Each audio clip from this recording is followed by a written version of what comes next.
Riding up until the day I meet you, I'm riding up. I look up in the sky, asking out a while, but never let it faze me. I'm keeping good vibes when I'm on the road. Watch out for all surprises. What it provides is good and bad, but nothing entices.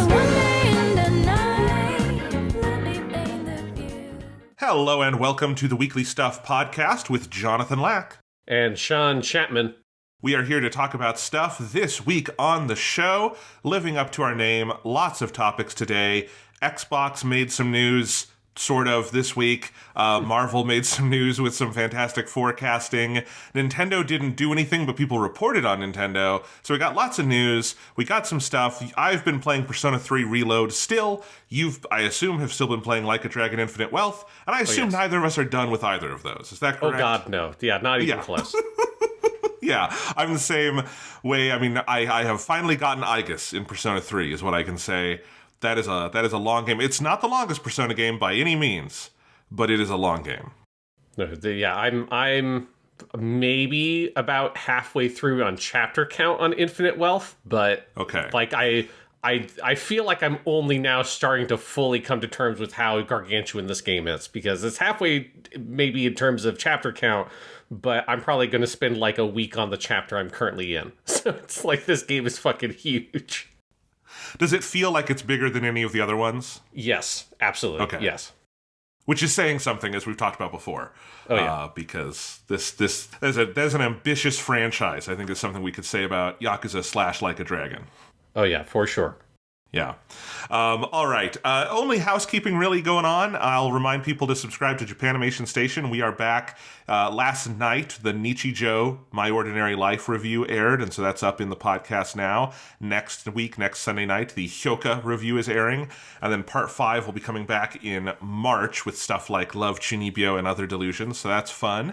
JonathanLack.com has my Rocky series, my Yu-Gi-Oh series going on. Two things you think about. Yu-Gi-Oh, you think of Rocky. Rocky, you think of Yu-Gi-Oh. They're, automatic. That's why I put them together. That's not true. Yep. They're just on opposite days.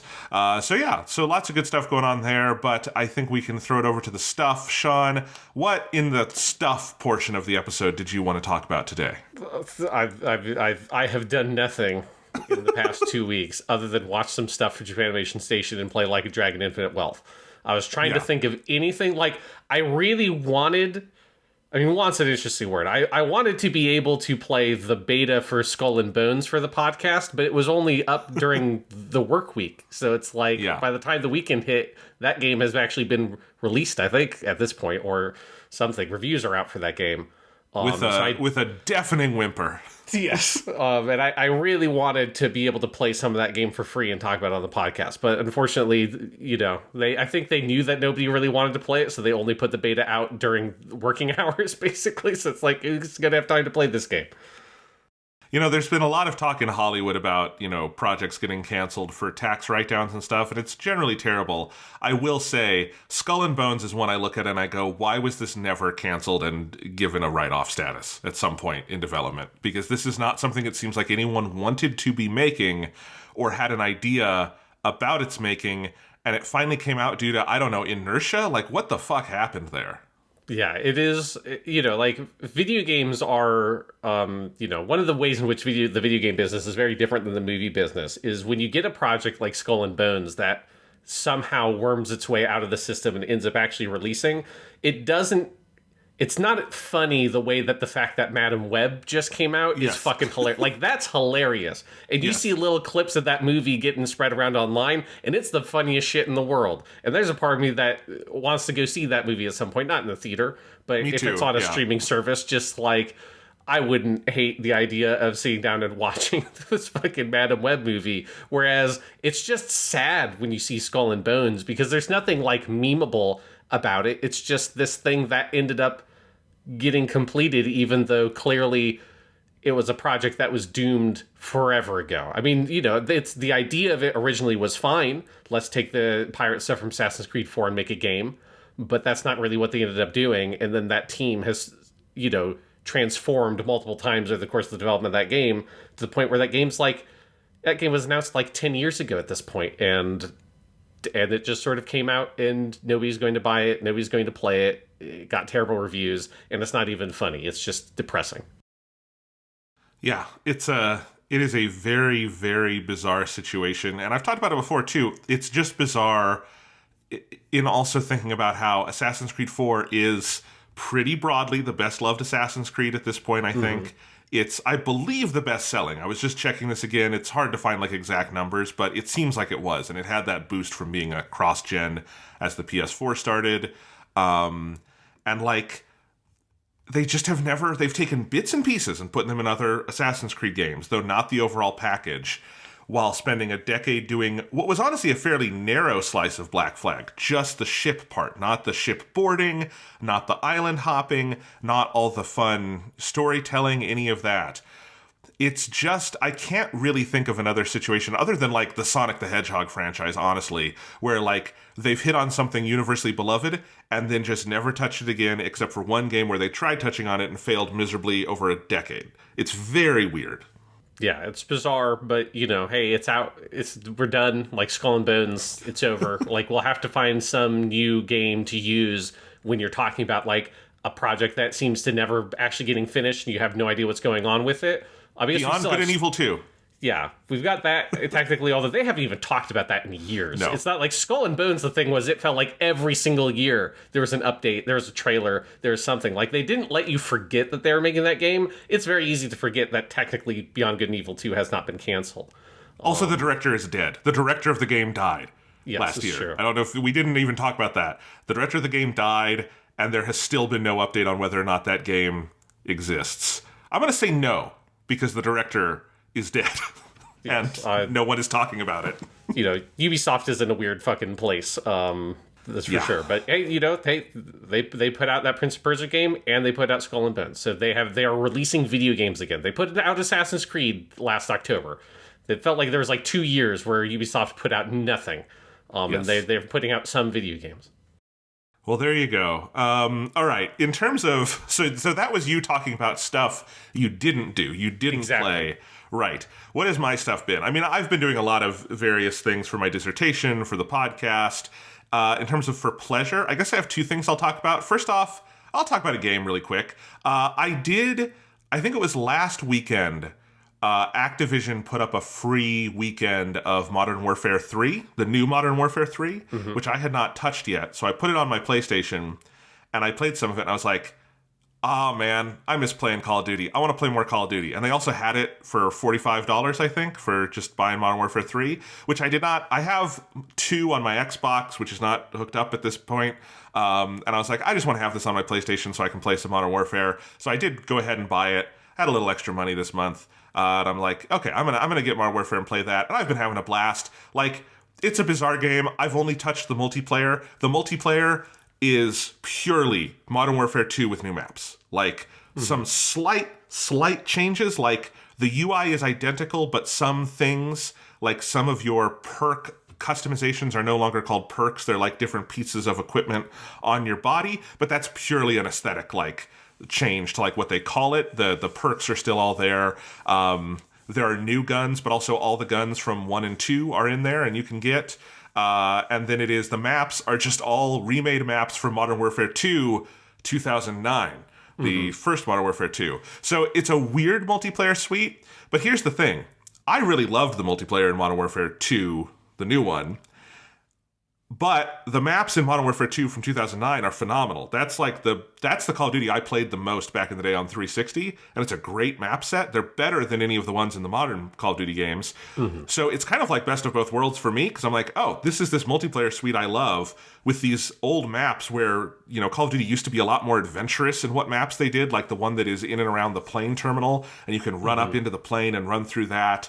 And there's just a bunch of ones like that are really, really cool. And then I think the Modern Warfare 2, new Modern Warfare 2 maps are also just in rotation. So it's got a giant map suite plus all of the just basic multiplayers, and that has been a fun thing for me to do on and off.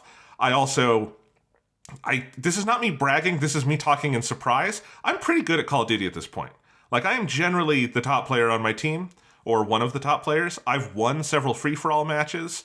I usually come in the top 3 in free-for-all. I have fun with it. It's a good time. I enjoy those games a lot. I have not touched the campaign yet. I have not touched zombies yet. I probably will at some point.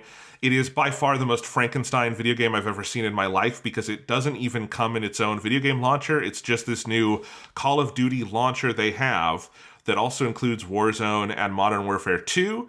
And then Modern Warfare 3 is like a tab in there. And then there are multiple sub-tabs, because the game is, like most Call of Duties, 3 completely separate things kind of stapled together.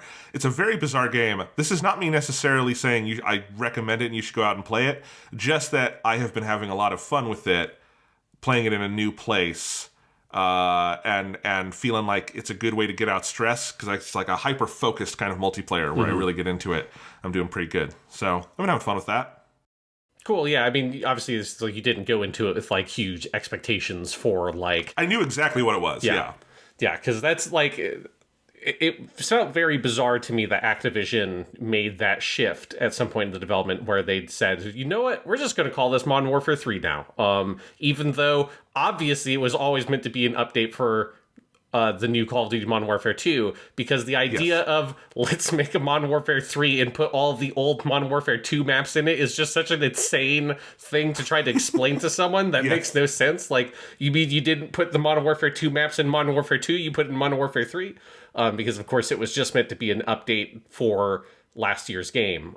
It's very obviously a DLC pack. And honestly, the price had come down. That's why it's like $45. That's that's a decent price for a DLC pack for Modern Warfare 2, which is what it feels like. If I had paid $70, I would feel very ripped off, because it's not a $70 game. Sorry I interrupted, but it's so bizarre. Yeah, it's just a weird situation. Now Call of Duty is a big kind of question mark, because now Microsoft obviously owns them. I think it was in a kind of weird question mark territory either way, because of that shift of that felt like the well-oiled Call of Duty machine has slowly sort of, as with a lot of stuff in game development these days, has just started to kind of rest up a bit, and it's not sort of as efficient as it felt like it used to be. Or, I mean, maybe it's just as efficient. It's just like the task that is assembled in front of them has just become more and more and more complex. And at a certain point, it doesn't matter how many studios you throw at that problem, eventually something's going to start to break down. So it makes me wonder what the future is for Call of Duty, because that Modern Warfare 3, that is by far the most chink they have ever shown in that armor. They've had some off years, they've had some games that people didn't like as much as the other ones, but they never had one that felt like it fell on its face in terms of its public reception the way that Modern Warfare 3 did. Oh, totally. I mean, it still sold extremely well, because Call of Duty sells well. But it's bizarre. And like I said, it's a weird thing where I'm enjoying the hell out of it. It's hard to recommend. You kind of have to know, if you skipped Modern Warfare 2, would I recommend just getting 3? Probably. That's probably although the campaign in 2 is a real campaign, and my understanding is the one in 3 is a weird mishmash of multiplayer things they turned into a single-player mode. So, who the hell knows? It's a very weird beast. I assume whatever we get next is some Treyarch thing, while Infinity Ward is working on the next actual Modern Warfare, which I guess will now be called Modern Warfare 4. The first time we'll ever get a Modern Warfare 4, unless they say we can't do it. We can't break that seal. We're making Modern Warfare 1 again. We're back at it. It's a weird beast of a series, but it has been for a long time. The point is, if you are someone like me who just enjoys the basic, I like Call of Duty multiplayer. I even like it without frills. I mainly just want to play deathmatch, free-for-all, and kill confirmed. I don't even want those fucking objective modes. I just want those 3 on cool maps. And that's kind of it for me, and so I'm enjoying it. The PS5 version does have fun stuff with the controller. The haptics are very, very good, the rumble stuff. They do have some good adaptive trigger support for the different guns, and I like it because it gives you some like feedback, but it's not too much in that I feel like I'm missing shots because it's taking too long to pull the trigger. So I like that. Although the one weird thing is the shotgun I'm using, which is really good and I'm getting a lot of kills with, sometimes the feedback from the adaptive trigger is so strong on that shotgun that it makes my thumb twitch and I hit down on the right thumbstick, which makes me, do melee. And if I've gotten the kill, that's no problem because I just recover and keep going. But if I missed the shot, the melee stops me from taking another shot and I die. And that has hurt me a couple of times. And I think that is just because of the way the DualSense is laid out, combined with the adaptive trigger feedback is powerful enough. It creates this weird like twitch in my finger effect. But I honestly kind of like it because it's very weird and I've never felt that in a game before. You're taking a human life. You gotta feel, the weight on that trigger, man. You gotta feel the emphasis that they're giving that action. That's one way to think about it. I mean, You're taking like 30 human lives a match. So. And those human lives are sort of magically sprouting again from the ether. It's just going, motherfucker, and then running out and getting shot and it's like, God damn it. But it's still, it's a weighty action you're taking. Indeed it is. I also like being able to just hit the mute button on the PlayStation and make sure I've got no mic on or anything. That's nice. Anyway, I like playing Call of Duty on PlayStation. We'll talk about Persona and stuff later. My other piece of stuff, Sean, so I've been watching an anime. I want to ask you a question. I think I know the answer, but just for fun as an intro to this, have you ever watched an anime purely, no other reason, just because you heard the theme song and liked it? Probably, yes. I mean, I can't think off the top of my head an example, but almost certainly. Yeah. So this week, I was listening to some Hiroyuki Sawano music, and in the rotation on Apple Music came up his newest thing that had come out, and I hadn't even seen that this had come out. It's like a little EP called Level, and I'm like, oh, what's this? And I started listening to it. I'm like, this song fucking rips. What is this? And I'm like, oh, this is the theme song to the new hit anime Solo Leveling, which he is doing the score for, and also did the theme song, and I went, oh, I'm gonna watch that. I know nothing about it. I knew it was some isekai kind of thing, but I had basically seen the title and the key art, and I had my guess of what it was very off. The show is very different than what I thought it would be. I basically watched it because I wanted a Hiroyuki Sawano delivery vehicle, and I did. I made the fatal mistake, though, of watching it when there are 7 episodes out and no more, and now I have to wait for more of the season to come out. And I am an idiot for that. But I have been enjoying it, and because I watched it, and I finished it all yesterday, I watched the whole thing in one day, I thought I would talk just a little bit about it, because I'm sure this is an anime some people are watching. I know it was a very anticipated thing. It's the light novel series. I guess you wouldn't call it light novels, because it's Korean. It's a Korean author wrote these, so it's like a web novel in Korea that got adapted into a webtoon in Korea, which means basically a web comic. I had to learn all these terms. And then now there's an anime in Japan based on that, that again has Mr. Hiroyuki Sawano doing the music, which is the only reason I watched. It is excellent as a Hiroyuki Sawano delivery vehicle. The theme song rips unbelievable fucking shit, and then the music throughout is great. It gives me a very similar feeling to the early seasons of Attack on Titan, which I think are very good on their own terms, but I do primarily enjoy as a Hiroyuki Sawano delivery vehicle. And I do think that's also true of Solo Leveling. It's, I don't even know if I want to get into the plot. It's a weird show because it does take about 5 episodes to get to the premise of the show laid out, because there's a lot of complicated steps. I described it to my brother last night, who's a big isekai person, as it's kind of, if you're comparing it to other isekais, it's kind of ReZero meets Sword Art Online, is how I would describe that, but far more violent than either of those, which is saying something for ReZero, which is already very violent. But basically, the first 2 episodes of Solo Leveling are one giant, incredibly violent sequence of bloodletting, leading to eventually the premise of the show, which is sort of this interesting...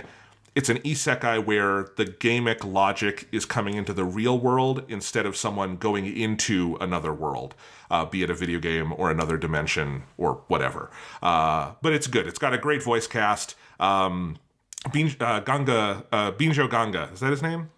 Ginga Banjo, yeah. got it mixed up. I feel so bad. Ginga Banjo, we love him. He was in Mobile Suit Gundam. He's one of the villains, and I just thought I would say that for you, Sean, because I know you love Mr. Banjo Ginga, and he's great. The main character is played by an actor named Taito Ban, who's pretty new to anime. He was also the hero in a show I know you loved, Sean, The Angel Next Door Spoils Me Rotten. This is a very different role. Because I was going to say that, like, that show is actually the example of exactly what you're talking about, where I heard the opening theme, Gift, by Oishi Masayoshi, who's a really good artist, and the theme song to that show is amazing, is 1,000 times better than the actual show. But, you know, the voice acting is fine in that show. It's just, it's got no plot. No, I'm very impressed with his performance in this, though, because the main character goes through such a transformation that at a certain point I assumed they had swapped voice actors, and it was one of those kinds of things, and it's not. This person he's able to do a really big range with the character, which is cool. It's got some very good action. It's animated by A1 Pictures, who did Sword Art Online. I think this is very much their, oh shit, they're not done with the next arc in the Sword Art Online novels, so we need a different isekai hit. Let's do Solo Leveling.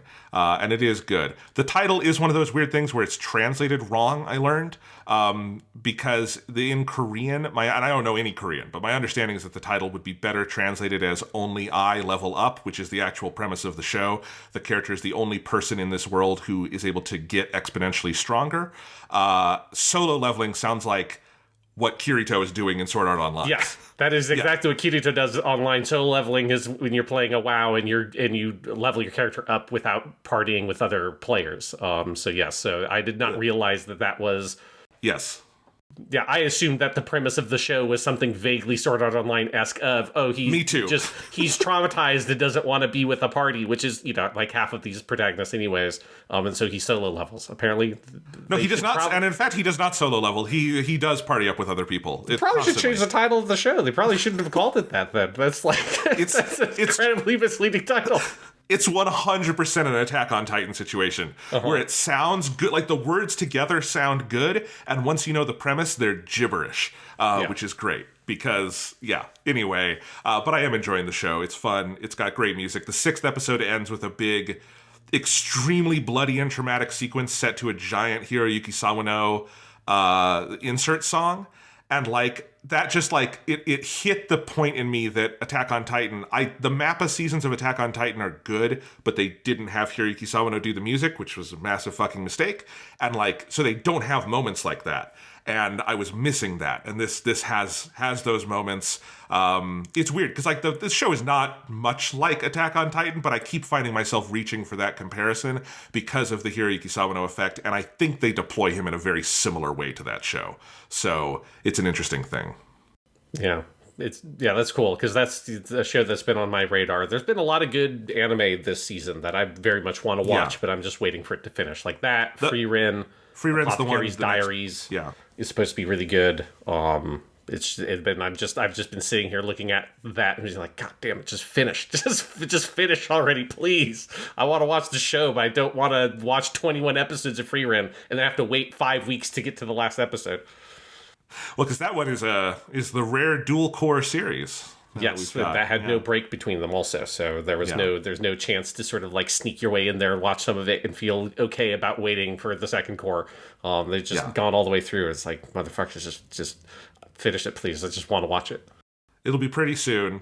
I will also probably be rewatching the Swordsmith Village arc of Kimetsu Demon Slayer this week because this Friday we're getting in American theaters the Hashira training movie that is doing the same thing they did last year, where it's the last episode of season 3 plus the first episode of the upcoming season, which I still don't understand what that season is going to be because it's adapting an arc that is enough it's like so few chapters you could do it in one double-length episode. So I will report back next week on the podcast and to try to give some clarity on what this season seems like it's going to be.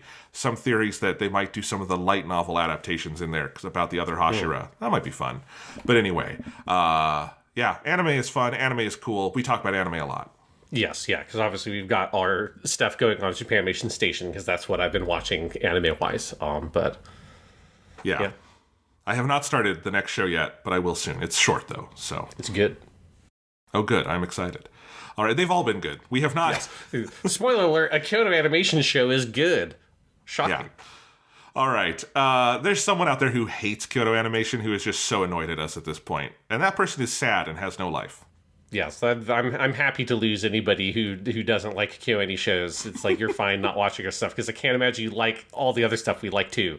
Because it's just goddamn. KyoAni is very good. There's a reason why we added like 6 something more episodes total on top of what we were already doing because it's so good. Indeed. All right, Sean, you want to talk about some news? Yeah, what's going on in the news, Jonathan?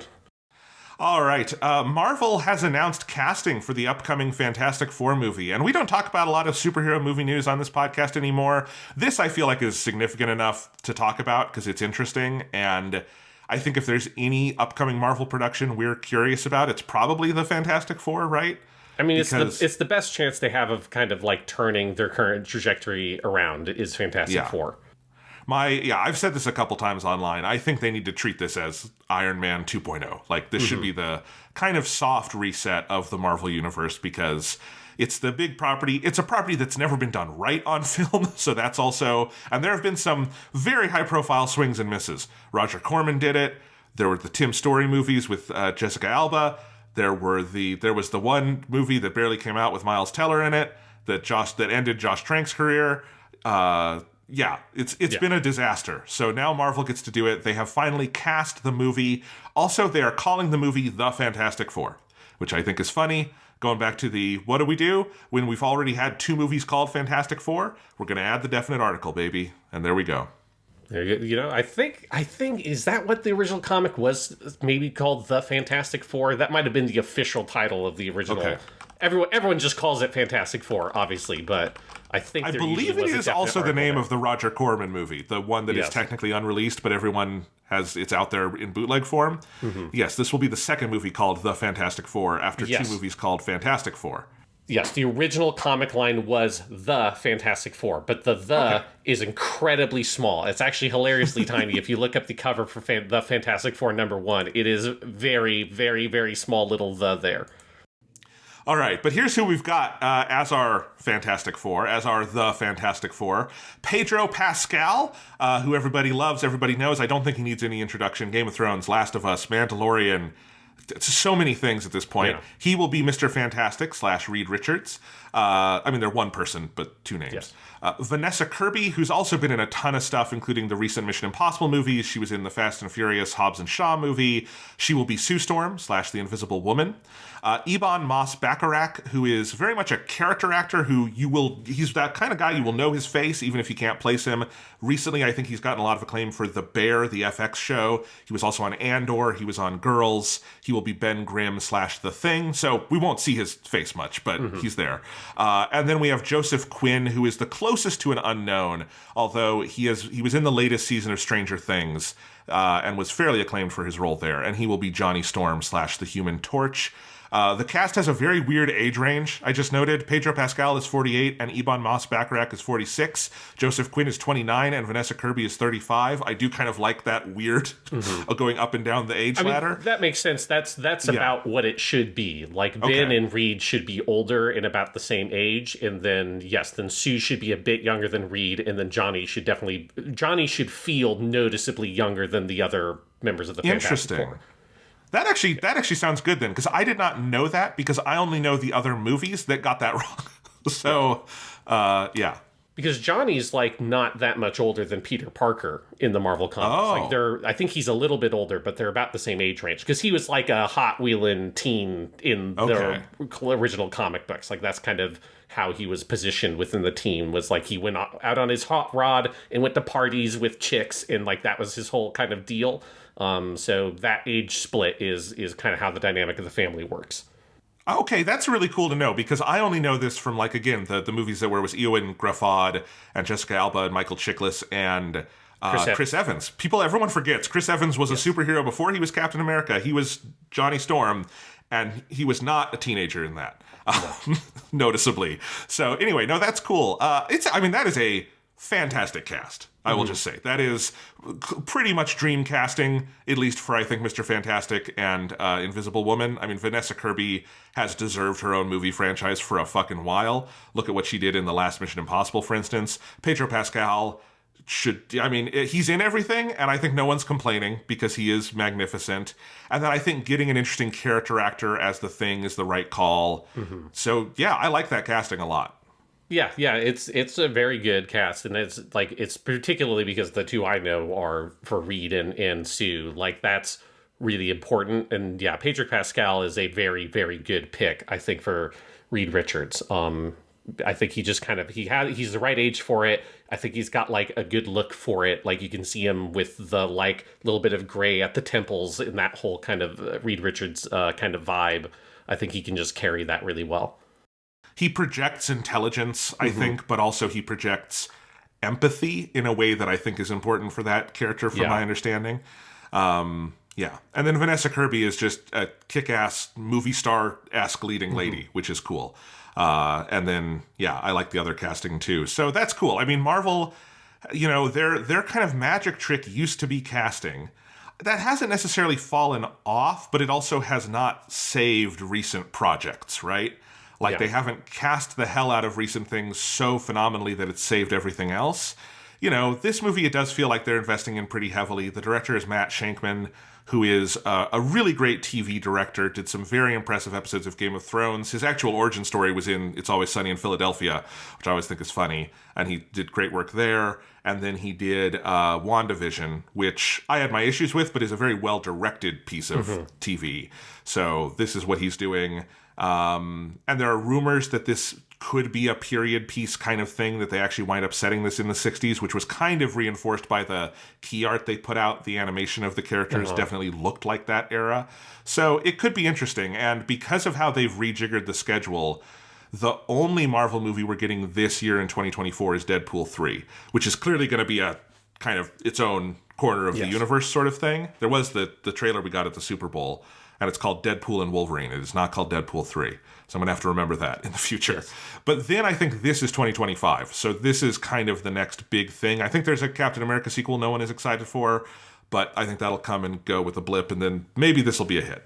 Yeah, because it definitely feels like they are rejiggering things and kind of for various reasons, that their current thing was not working. One of them being obviously just like people weren't going to the movies as much. The other being that, what's his name? Jonathan Majors, is that it? The actor who was playing Kang, he is in a whole fucking legal he's been found guilty of assault. So, he's in trouble. So, yeah, he's kind of persona non grata at this point. So when you have your core sort of big villain that people weren't really fully vibing with, and the whole rollout with Kang was so weird because he was at the end of the Loki show, and then he was in this Ant-Man in Quantumania and all that stuff. Which was a giant bomb and no one saw. Yeah. And then he was in Loki season 2, which I think people liked, but was kind of a very clear, like, I forgot to watch it because it was a victim of coming out so long after what had come before, Yeah, so it just, it makes you wonder, like, are they still full on the Kang train and just being like, yep, we're in with, like, the multiverse stuff and we're doing, like, all that. Like, are they behind the scenes still sort of aiming at that, or are they looking at the Fantastic Four, especially if they're setting it as a period piece, which I think is a good idea because, the Fantastic Four has always really had that kind of 60s vibe to them. Obviously in the 60s they really had it, but it's always, they've had a very kind of old school kind of classic feel to them. So I think it makes sense to kind of put them out of modern setting, where I think it's too tempting to do some of the stuff they did with the like modern Fantastic Four movies, where you try to update the characters, and I just don't think it really plays quite right. They just work so much better in that original time period. That's one of the weird things about the Tim Story movies from the early 2000s, the Fox movies. There are things I actually like about those in their tone, in that they're very Saturday morning cartoony, but they feel like they're set in the 60s even though they're not. Like, that's part of the dissonance that I think made people kind of reject those movies, is there is that dissonance of time period where Stan Lee's role in those movies is the friendly mailman who they come and talk to, right? Which is like that is just not a character trope you get in the 2000s anymore. But I think you can work if you say it's set in the 60s, right?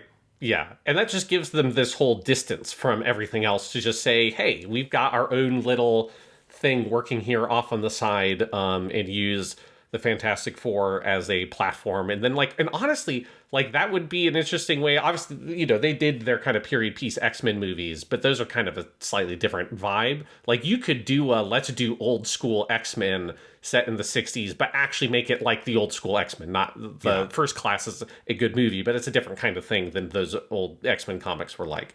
So if that's what they want to do and sort of create their own little separate thing off to the edges, then just sort of use that as a cognitive distance enough to sort of not mess with everything else that they've got that's coming out, like their Captain America movie and everything like that. I think that could work for them.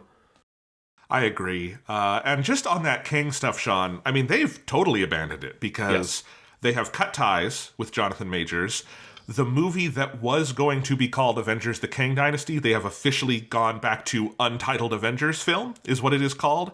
And Destin Daniel Cretton, the writer-director of Shang-Chi, who was scheduled to direct that movie, has left that movie, probably because it's a different movie now, and is working on a Shang-Chi sequel instead. So, we don't know what the hell that movie is. They're still calling the next Avengers after that Avengers Secret Wars. I wonder if it becomes Secret Wars Parts 1 and 2 or something else. Or they just push back Avengers a little bit, because what the fuck is an Avengers movie right now? Yeah, who are the Avengers is something I can't even answer that question. I mean, presumably you've got Sam Wilson as the new Captain America. It's okay, is Shang-Chi in the Avengers? Is Doctor Strange in the Avengers? Is Thor still in the Avengers after Thor Love and Thunder? Who the fuck is are all three of the Marvel ladies in there, or is it one or two, or what is who the fuck are the Avengers? It's just a question you can't really answer, because their movies have been split up in all these weird ways. They've intersected with the TV shows in all these weird ways, and then there's a kind of string of movies at this point that fucking nobody has seen. The Marvels, Ant-Man 3, fucking going back to the Eternals, right? That have all these weird plot threads that have not been picked up on. And even the movies that some people did see, like myself, and enjoyed some of them, didn't enjoy the other ones. But there are little plot things from Thor Love and Thunder, where they introduce fucking Hercules at the end of that movie. Yes. And they have, what's her face? The love interest from Doctor Strange comics that they do at the very end of Doctor Strange 2. And then you've got all the stuff at the end of Shang-Chi. None of those have been picked up on or developed in any way. Are they still going to do that? Is Hercules going to show up somewhere?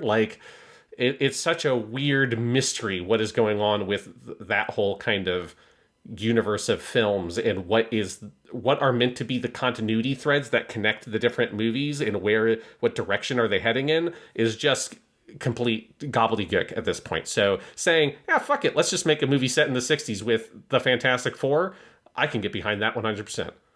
Yeah, I think it would behoove them very strongly to position and make and market this movie as a standalone thing. Yes. If there's a post-credit scene in the Fantastic Four, it should be a fun little joke. It should not be, Robert Downey Jr. steps in and has come out of a time machine to the 60s, and he's alive again and is reforging the Avengers, which I'm sure they would like to do. It's come to light that they have at least toyed with the idea of trying to get Robert Downey Jr. back. I kind of don't think he would do it, which is, I think, protecting them from themselves at a certain point. But yes, it's a weird case. And what you were just talking about, I recently went through one of those articles that counted all the things that have happened in the Marvel post-Endgame credits scenes. And I've seen all of these. The only one I haven't seen is Ant-Man and Quantumania. There's so many things I had forgotten about that happened that have not been picked up on. I saw an interesting video essay by someone a few months ago on YouTube, and I don't remember. This was not someone I normally watch, just came up in my recommends, but it was someone younger than us, Sean, and it was a valuable perspective because it was someone who literally grew up on Marvel. The movie started coming out when they were in elementary school, and now they're in college, talking about it and saying the thing was, if you started with Iron Man, the characters that they introduced, you would consistently see on a pretty frequent basis. You didn't see Black Widow in Iron Man 2 and then wait 5 years to see her again. She's in Avengers, and then she's in Avengers 2, and she's in a cameo and some other things. And Robert Downey Jr. showed up pretty consistently. And so you were never, if they dropped something, you could be pretty sure it would be picked up within a reasonable time frame. And he's and he was talking about now since I've been in high school, there have been all these things they've dropped and I've grown up and have never come to fruition. And I was like, that's an even, because obviously time moves slower when you're that age, right? So it's like even more stark. I think there's a lot of younger Marvel fans who are even more exasperated than you and I are because it's all gone to shit so terribly. Yeah, I mean, that's one of those huge things of like as you said just a second ago, that's like, oh, well, the director is is working on a Shang-Chi 2. I'm like, it's too late. I mean, I love Shang-Chi, and I'd be happy if they made a good sequel to that movie. But it feels like it's way too late to be like, and now we're making Shang-Chi 2. It's like, you should have been making Shang-Chi 2 years ago. Yes. Yeah. No, it's like with Thor, you can wait a bunch of years at this point because he's well established and all of that. I don't think you can do that with a new hero who we've only seen once, right? Yeah. Yeah. It's just, Marvel's in just such a fucking weird place that I would really love for a good Fantastic Four movie, because I really like the Fantastic Four, and it's just they've had a lot of movies at this point. They've had 4 fucking movies if you count the Roger Corman one. They haven't had a particularly good one. So it'd be nice. And then also, they've sort of said the casting for the main 4, but the thing I'm very curious about also is, what is the villain? Are they going to do Doctor Doom? If they're doing Doom, who is playing him? Because that is also just as important, really. And in many ways, kind of more important in terms of the larger, if they want to keep this sort of cinematic universe thing going. I mean, Doctor Doom is their best bet for someone to take over for what Thanos was, and to pick up the shreds of Kang. Kang clearly was a big swing and a miss. Some of that swing and a miss was not really on Marvel. Some of that was on Jonathan Majors was a piece of shit. And it's that's a different side of it, but it wasn't really working regardless of that. That just sort of is the, last nail in the coffin that really seals that coffin very tight.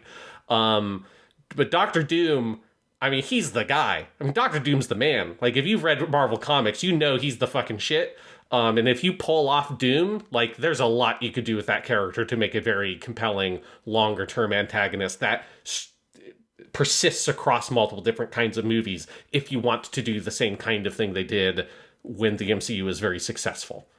I mean, honestly, the model for Doom, I think, shouldn't be Thanos. It should be Loki. Not in terms of enemy turned friend, but in terms of Loki is in Thor 1 firmly as Thor's antagonist, but then he starts appearing in other people's movies. He's the villain of the Avengers. He's a friend in Thor 2. He shows up in other places. He's got his own show. That's what you should do with Doom. Use the Fantastic Four as a launching pad, and then the Fantastic Four can stay in their own corner, and Doom can go jump around the MCU. If you get a Tom Hiddleston level, home run with whoever you cast as Doom, you've got 10 more years of this, Yeah, and one of the things that makes Doom a really compelling character is that he's not just a bad guy. He runs his own country.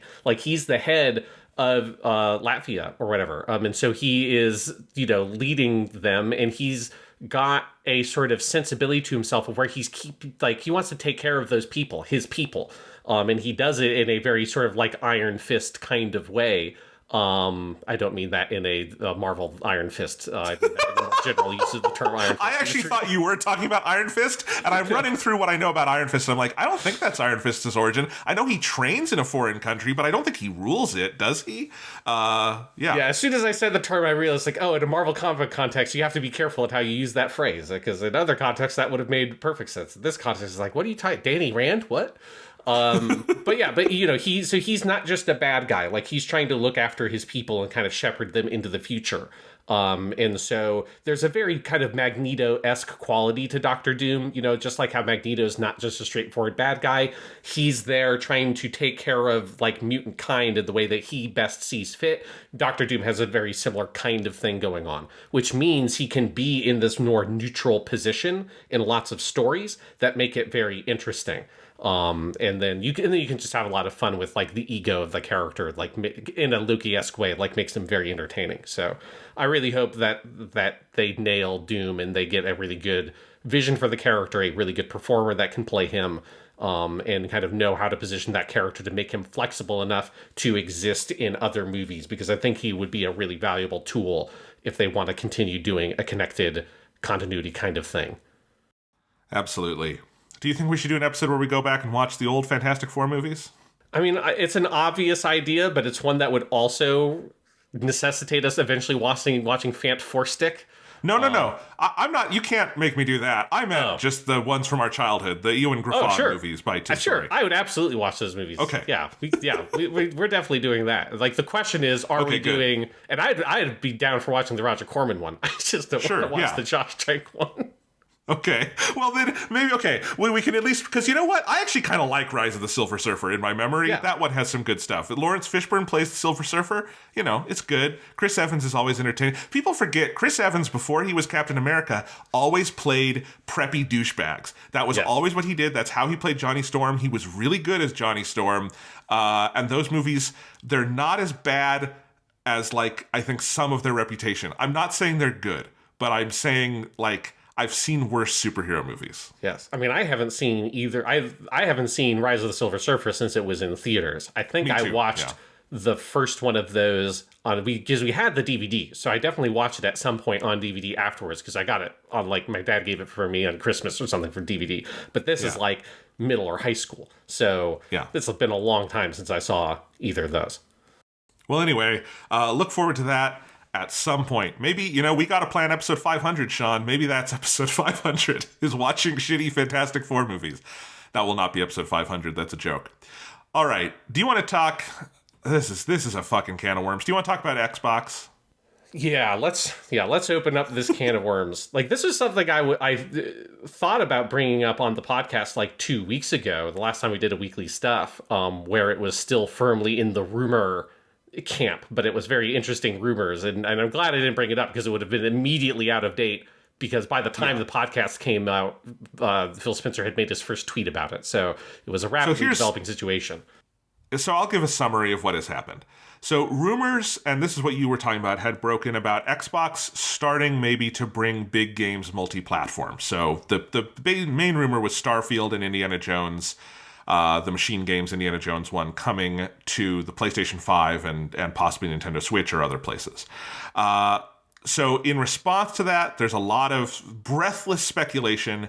Phil Spencer says, hey, we're going to tell you about the future of the Xbox business soon, in a very ominous tweet that kind of sounded like what your girlfriend sends before she plans the date to break up with you, basically. Yeah. Is what that tweet sounded like. It's like what your boss, as someone who's been laid off, it's like what the email your boss sends you for the meeting where they're going to tell you you're laid off. Because, yes, it was like, and we're going to have the discussion about an Xbox business update for the future of the Xbox business. And we've been talking about in video game entertainment news for a long time on this podcast. I don't think I've ever seen one of the companies position a sort of like audience focused event as being a business update is the most sort of like kind of way to refer to that. It is not what you call a like thing you're targeting towards consumers. You do not refer to that as your business update. So what this was a special episode of their Xbox podcast that came out on Thursday on YouTube. And they said, I'm going to be honest, nothing of real substance. Yes. They announced that 4 games will be going multi-platform. They pointedly did not say what those 4 games were, in a way that like very much sounded like they were boxed in by contract language and were not able to say things. But they have been widely reported and are widely expected to be Hi-Fi Rush, Sea of Thieves, Grounded, and Pentiment. More on those in a minute. I will note, though, that the newest of those is over a year old. So these are not... I would not call any of those big games, really, at this point. But they confirmed that their big exclusives, like Starfield and Indiana Jones, are for now staying exclusives. Exclusive for Xbox means PC and Xbox, obviously. They did confirm Activision games will start being included in Game Pass with Diablo 4 in March. They said Game Pass subs hit 34 million total. Put a pin in that. I have thoughts.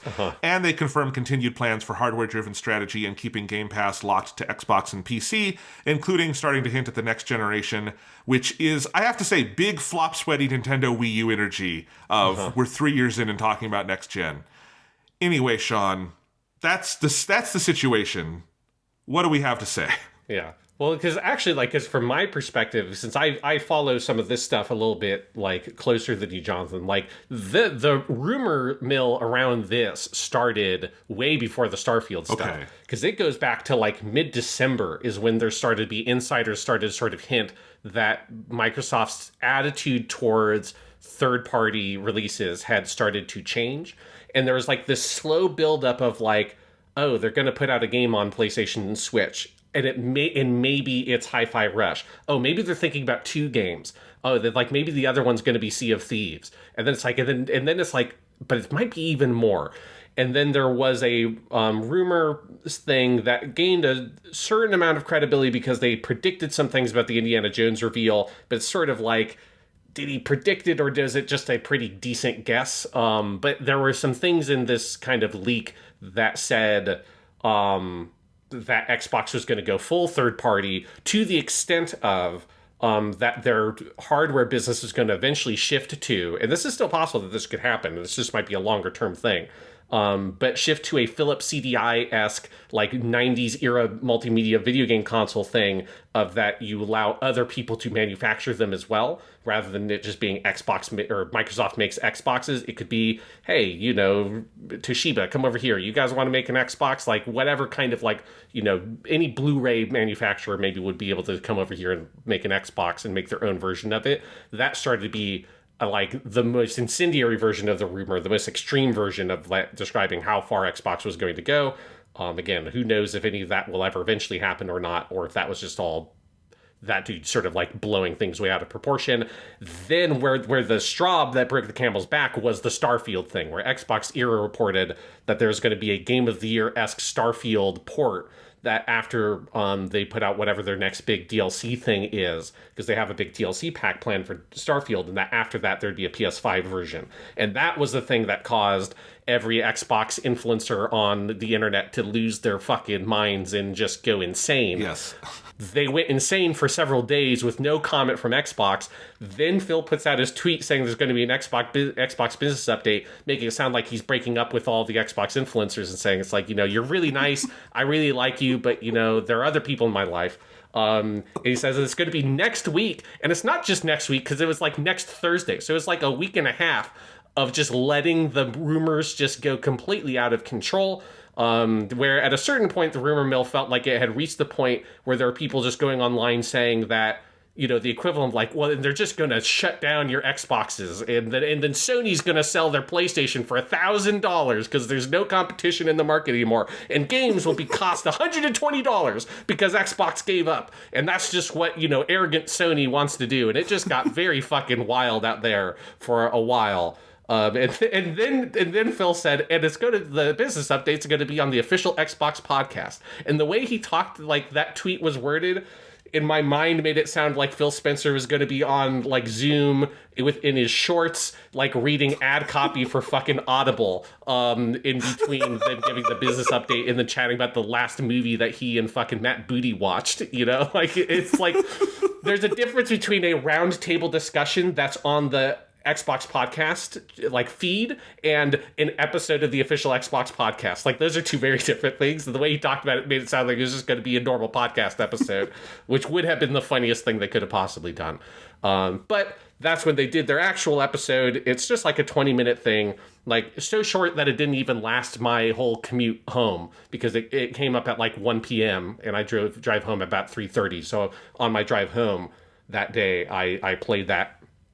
And yeah, the actual content of it is obviously much smaller than what the rumors had sort of blown wildly out of proportion.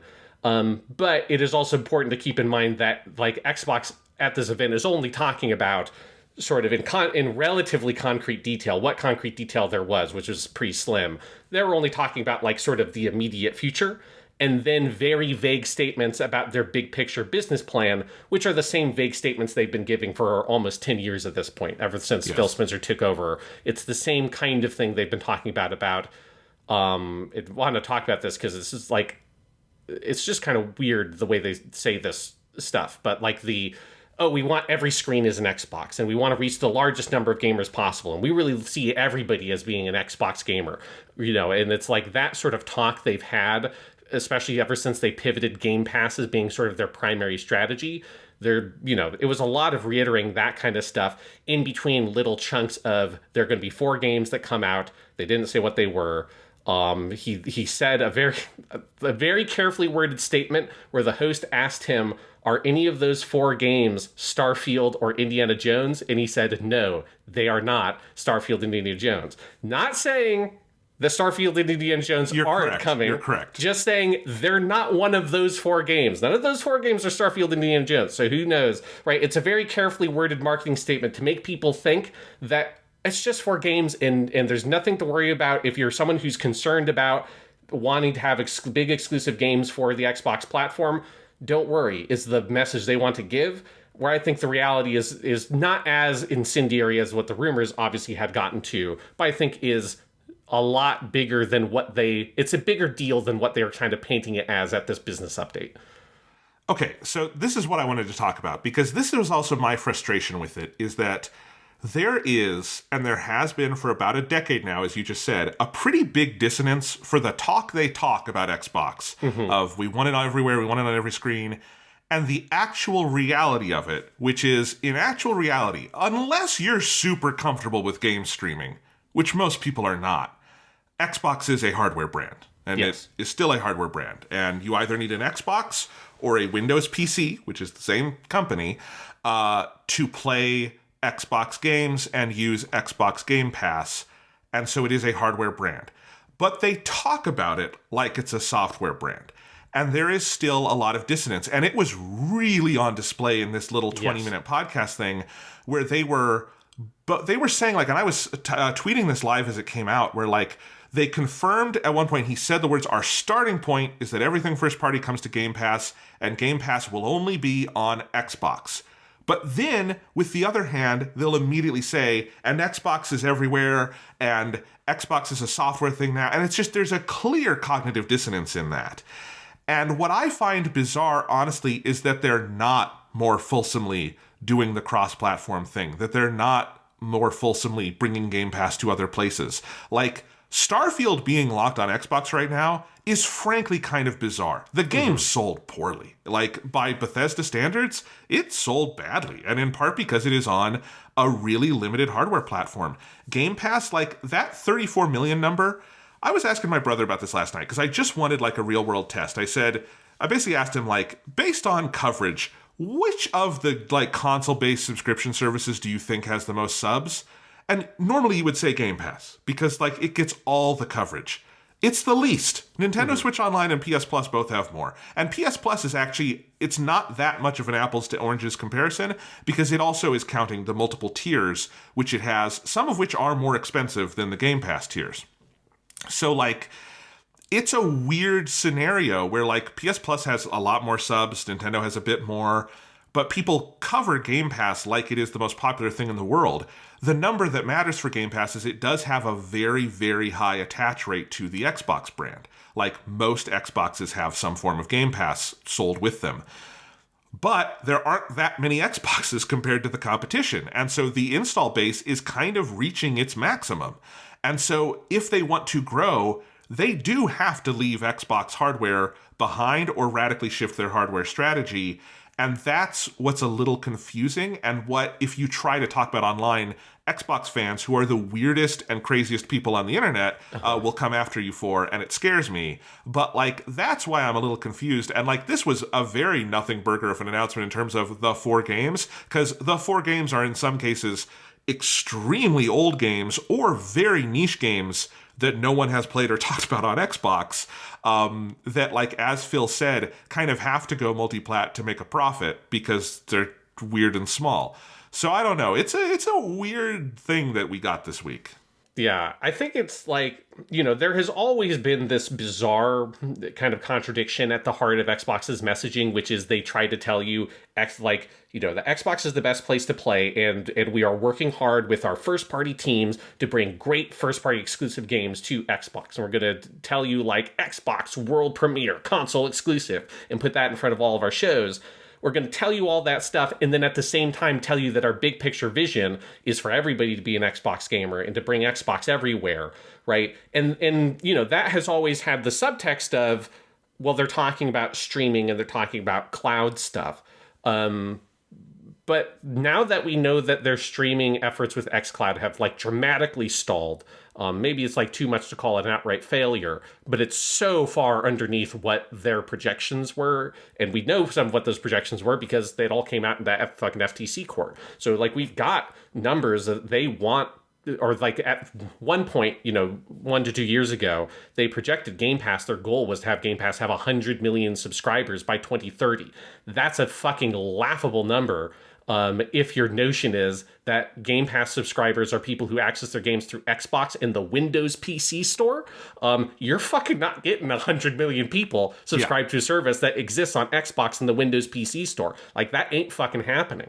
So there's this really bizarre contradiction that has always been there, but I don't think I've ever really thought about it super closely because their big picture vision stuff has always just kind of passed like out my head. It's just like, it's marketing gobbledygook, because it kind of is, it's just them trying to be kind of like this feel good company and project this sort of very positive outlook and very positive energy that they want people to have on the brand. But when you hear it here, where like literally like one sentence to the next, he'll be talking about how, the age of the exclusives is coming to an end. And he has to stop himself. Like, he says at one point, like in 5 to 10 years, exclusives will be a much smaller part of this business. Like, he clearly wanted to say that exclusives will be done, but instead he like mollifies that statement to it'll be a smaller part of the business that it is, and that's like the trend. He's not wrong. Like, it is the trend, right? Sony puts out their games on PC, like usually like a year later for anything that's not a games as a service style game like Helldivers 2. But it's like, he's not wrong that like exclusives are becoming a more difficult proposition, especially for these really big AAA style games. So it's like, like, fair enough.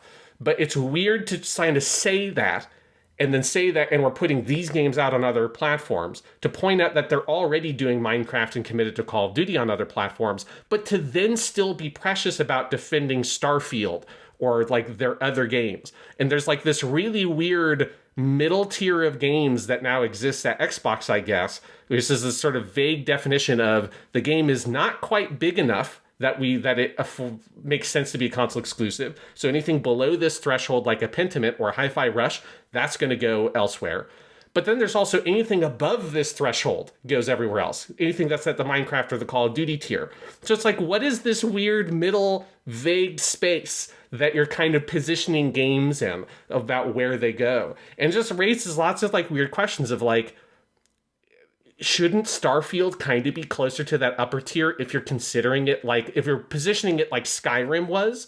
Like, shouldn't that kind of be up there? Like, how many millions of copies would that have sold on PlayStation if it came out day and date on PlayStation? Like, it sold poorly compared to the expectations of what that game had, which were tremendous. It still sold millions of copies and would have sold millions more. It would have sold more on PlayStation than it did on Xbox consoles. So it's like, why is that game not in that upper tier? And then there are questions of like, well, what about Halo Infinite? Like, if your reasoning for Grounded and Sea of Thieves is that these live service games need a regular injection of a larger player base, well, Halo Infinite, at least the multiplayer, why would that not come multi-platform? And there's a frustration, I think, with that you can feel, and I think kind of Phil Spencer has a little bit, because it feels like he has to be so cagey. Now he words everything in that 20-minute podcast thing of just, it feels like they're desperate to give you this little tiny slice of the pie of what they're actually trying to do and sort of ignore all the rest of it, like the obvious implications that follow all their big picture, like sort of large scale visions for the company. All the implications of that, they're trying to ignore it because they can't say it directly, because they're scared of chasing away some of their fan base in the short term. Because in the short term, they can't. In the short term, they can't bring these games everywhere. There's just a practical matter of like, it's, takes time to port these things. And it takes a long time if there's a big shift in their business strategy around multi-platform games, it takes time to shift all those things and shift that attitude. So it's like they don't want to alienate their fan base in the short term for something that they're not going to get the profits of in the short term. So it's just this very weird 20-minute video of them talking and dancing around the central point, which is there clearly has been internally a shift in Microsoft's attitude towards where they are putting out their third-party games. And they just can't really say it. So instead, they're like, there are 4 games. None of those 4 games are Starfield and Indiana Jones. But we also can't say what those 4 games are, because probably 1 or 2 of them are going to be on the Nintendo Direct or something like that and are already, kind of signed up for those reveals. And it's just, it ends up being this very kind of meaningless little Xbox business update where there's a lot that isn't said that is very loud to me there, but a lot of what they said is very much in whispers. I agree with that analysis a lot. And I am at a point where I don't understand Xbox as an exclusivity proposition anymore. Yes. I don't think it makes sense. I mean, if people haven't seen the sales numbers, PS5 is estimated to be outselling Xbox 2-1. That is a pretty big number when you're thinking about these things. The Xbox Series consoles are underselling the Xbox One consoles, which did half of what the Xbox 360 did. And I think, it has been a theme of the entire lifespan of this podcast, Sean, which is Xbox kind of on fire over here in the corner, right? And and by entire life, I mean to the end of the 360. I think people think this started with the Xbox One, and that's not true. The last couple years of the 360 were a nightmare in a lot of ways. And certainly that's where a lot of the problems with their exclusive games and all of that started coming to fruition, right? And so this is a brand that has a lot of studios. It has a lot of development talent. It can't sell consoles at the level of its competition, and we are on generation 2 of that being the case, right? Where it is going way under Nintendo and Sony. And it just feels to me like with the kinds of assets they have, you can't be making some of these games and thinking that your kind of low-selling niche console, frankly, is where these things should live. It just doesn't make any fiduciary sense. That Indiana Jones game, if you made that a big multi-platform holiday release this November, it would get a lot of the oxygen because apparently Sony's not going to have anything on that level this fall is the word. I think it just would make more sense to start stepping back from exclusivity. That doesn't mean that Xbox, if you like their hardware, has to go away necessarily. But clearly something has to give here because the vision that they've been growing for the last 10 years doesn't fit into the package of the thing as they're currently packaging and selling it. And so that is what is a little confusing to me. It's why I say it is actually notable that people spin that Game Pass number as being really big. In terms of what they want it to be, it's kind of small, and it's very clearly limited by where things are right now. So yeah, it's a very weird situation for Xbox. It feels like Xbox has to transform pretty fundamentally, and we'll see what that becomes. But it's a very weird moment for the company and for the brand in a long history of weird moments for the company and the brand. Yeah, it is really bizarre. Because I remember feeling when some of the rumors started happening before Phil Spencer made his tweet and all that stuff, and kind of thinking about the tenor of what was coming out, where there were lots of people who are, legitimate journalists that clearly have sources within Xbox. Xbox is an incredibly leaky company. Yes. So it's you just get lots of very highly detailed stuff. This is even ignoring, obviously, the biggest leaks, which is all the FTC stuff, because it's very funny to hear Phil Spencer have to be and we're committed to, the next Xbox platform. It's yeah, we know, because we saw your slides. We saw your slides a year ago. We know. And we know that you're positioning some sort of cloud processing stuff for it. That is almost certainly what they mean when they're, they have their little statement about it. It'll be the biggest technological leap in any console generation, which is what they fucking always say. And I think read between the lines, they're probably talking about the cloud stuff when they say that. So it's we know all that kind of stuff. But the reporting around the leaks before all this became properly official from Xbox was that for things like Starfield or Gears of War, and there were a lot of games, Indiana Jones was one of them, where the reporting was less, this is definitely coming out, which is Hi-Fi Rush and Sea of Thieves. It was, we know this is coming. There was data mining that happened on Hi-Fi Rush with a patch that clearly indicated, yeah, this is going to Switch and PlayStation. But for Starfield, the Gears of War trilogy, which was one that was talked about, Indiana Jones was talked about, the real reporting on that was that these were conversations being had. These were things that were being considered internally at Microsoft. I think it became pretty clear that there was some sort of internal debate within Microsoft and probably Xbox specifically, and then Microsoft more in general. You have to imagine that Satya Nadella, the CEO of Microsoft, has a lot of opinions on what's happening with Xbox right now. And that debate was, concerning the value of these exclusives and the future of the Xbox platform. And did it make sense to continue to be precious about what is and isn't an Xbox console exclusive style game? Because, and I think part of it is when you look at the gravity of having purchased Activision Blizzard King, like the sheer quantity of game development studios and game development staff and all that stuff that Xbox now has. They are, and Phil Spencer talked about this, they are the biggest publisher on Sony. Like, they are the biggest, because they're the biggest publisher in the entire fucking industry.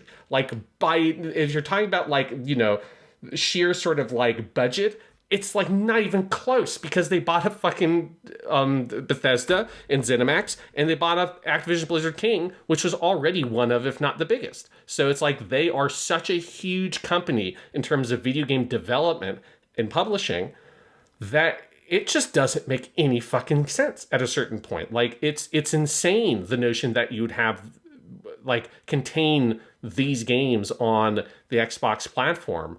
And I can see how, if you're someone who's like a finances person within Microsoft and you're looking at what Xbox has, and you're like, and you say you're going to only sell these games on Xbox and then Windows PC, and then, you know, most of them also go to Steam. Not all of them, but most of them do go to Steam at least. Game Pass isn't on Steam, but they release a Steam version, which sells better usually than the other two places. Yes. It's like, when you look at that and you say, well, there's also the PlayStation. You know, Switch is a different thing. Some games, it doesn't necessarily make sense because they're not like equivalent technological, you know, levels or whatever. Some games make sense on Switch. Probably that Indiana Jones game, that probably is like a harder ask to port that to the Switch, even if it's Switch 2. But Hi-Fi Rush, that sounds like a yes, like that is going to sell really well on Switch, I imagine. Yes. Yeah, it's like some of those games, that 100% makes sense. But like any game, it would make sense to port for PlayStation on a technical level.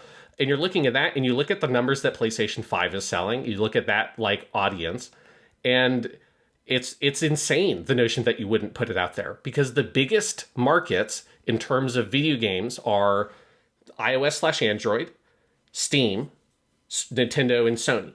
Like, those are the big ones. Xbox and Windows PC, those are in a very much a lower tier in terms of audience. So it's like, it makes no sense to contain your games primarily to those two places. And so, like, I think that what makes the most sense, and what I suspect will happen with Xbox, is there's going to be a slow rollout where it's going to go from, we are, you know, picking only these small games to go other places. I think eventually it's going to turn into, we're going to wait about a year later, and then any of their games are going to go other places. And I think eventually, like, what I think Xbox should do is, like, shift their entire hardware platform to no longer being a console-style platform, and look at what, like, the Steam Deck is and what's kind of going on in the PC marketplace, and just make a PC that's got a user-friendly front end, and just hook that into... I mean, if you want to use the Windows PC store, you can, or just say, yeah, fuck it. And it goes through Steam also, and just do that, and just... And then you can put Game Pass everywhere. Like, one of the biggest things preventing Game Pass from going other places is the fact that Microsoft is its own competitor is a competitor with these other storefronts. So it's like, the fact that they are a direct competitor with PlayStation because they have Xbox means that PlayStation doesn't want fucking Game Pass on there. Because they're running the Windows PC store, fucking Valve doesn't want Game Pass on Steam. It's like, because they wouldn't get any money from doing that. But if instead it's like, hey, we are no longer a direct competitor, we are just an access point to get these games and whatever storefront is available on our PC front end, and then you could put Game Pass fucking anywhere. The way that you have EA Access, or you have Ubisoft has their subscription service. You can put that fucking anywhere. That's the thing that they need to do. That's the thing that makes sense. That's what their big picture vision is. It's not, we're working really hard to make these closed off platforms that we're putting all those games on PC anyways. It's like, what is the fuck is an Xbox version of a game anymore? Why is that important? Why is that something you need to prioritize and sacrifice everything else that their company could potentially get in terms of revenue by utilizing these other storefronts that exist in the marketplace? Yeah. Look, there are two paths here. There's the path you just described, or there's the path of continuing to try to find the exclusive that will make people buy Xboxes at a rate they have not bought Xboxes in over a decade, right? Those are the two paths, and that second one is not happening.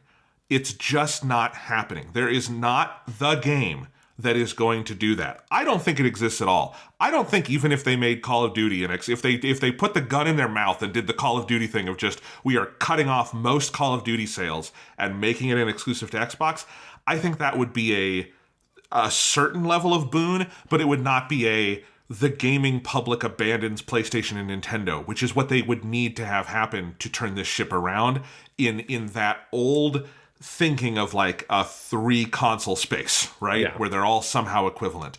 It's just not happening. Starfield sold really well and it didn't do it. That Indiana Jones game looks very good. We haven't talked about that yet, but that's the new one from the Wolfenstein people, right? Mm-hmm, yeah.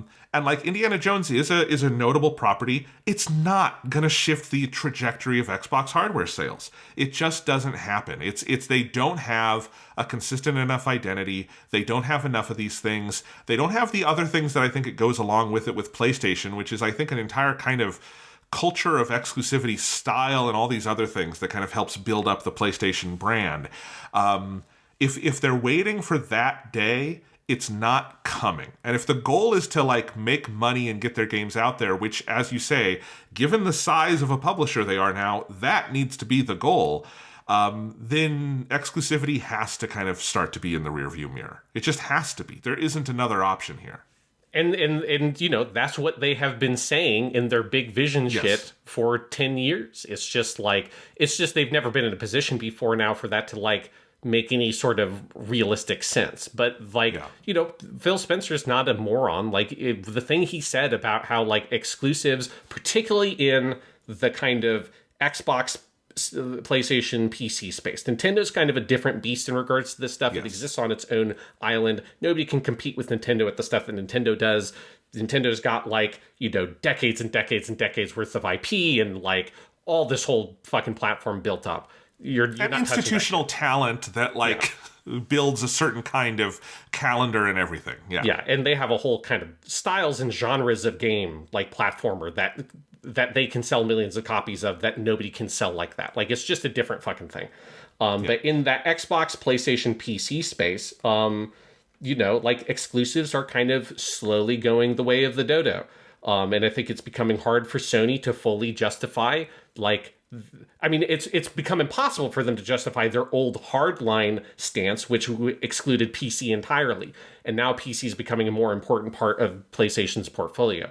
I don't think PlayStation is ever going to put their games on an Xbox. I don't think it would really benefit them because of what the Xbox audience is. It's a different proposition. If Xbox is selling half as much as PlayStation, it is worth taking the hit to have the exclusivity. Yeah. If PlayStation is selling twice as much as Xbox, it is not worth the hit to Xbox's exclusivity to cut that off. That's the difference, right? Yeah. But I'm sure that, you know, people at Sony are looking real hard at what Helldivers 2 is doing right now, which is just a huge hit on PC in its day and date. Obviously, it's a live service game, so it's a different thing to some level than like Spider-Man 2. But I'm sure they're looking at that and like really trying to sort of like read the tea leaves on what would be the impact if their next Naughty Dog game launched on Steam and PlayStation at the same time. Would that really damage like their kind of exclusive branding for PlayStation and hurt their sales there in any way for console sales and their kind of uptake on consoles? Like, and how better would it sell in that capacity than a year later, right? Like, it's become difficult with these AAA budgets to justify, you know, corralling these games onto a single platform in that way. So, well, it's also just become clear over time that like PlayStation and PC aren't in competition the same way PlayStation and Xbox are. People who own PCs very often are not, there's not necessarily a Venn diagram where they're choosing between those two platforms. That's a pretty rare use case for someone in the same way that like Nintendo and PlayStation don't compete that same way, right?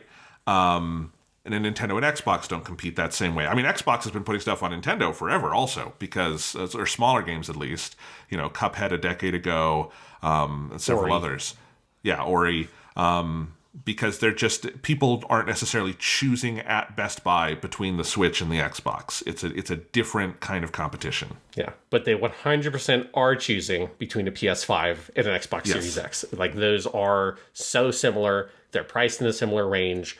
They play like 95 or 90, probably more than that. I mean, surely it's actually 99% just with the sheer volumes of games that come out these days. But like 99% of the games they play are the same games.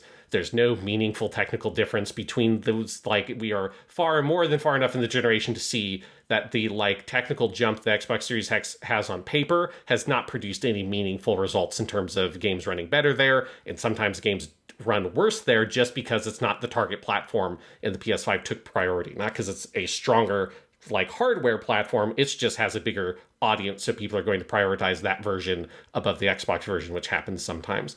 So it's like when you're looking at that equation and you're choosing between an Xbox Series X and a PS5, or a Series S and a PS5, like there's just not a good case really to make for Xbox unless you are someone who's incredibly frugal and the notion of Game Pass in and of itself is enough of a draw.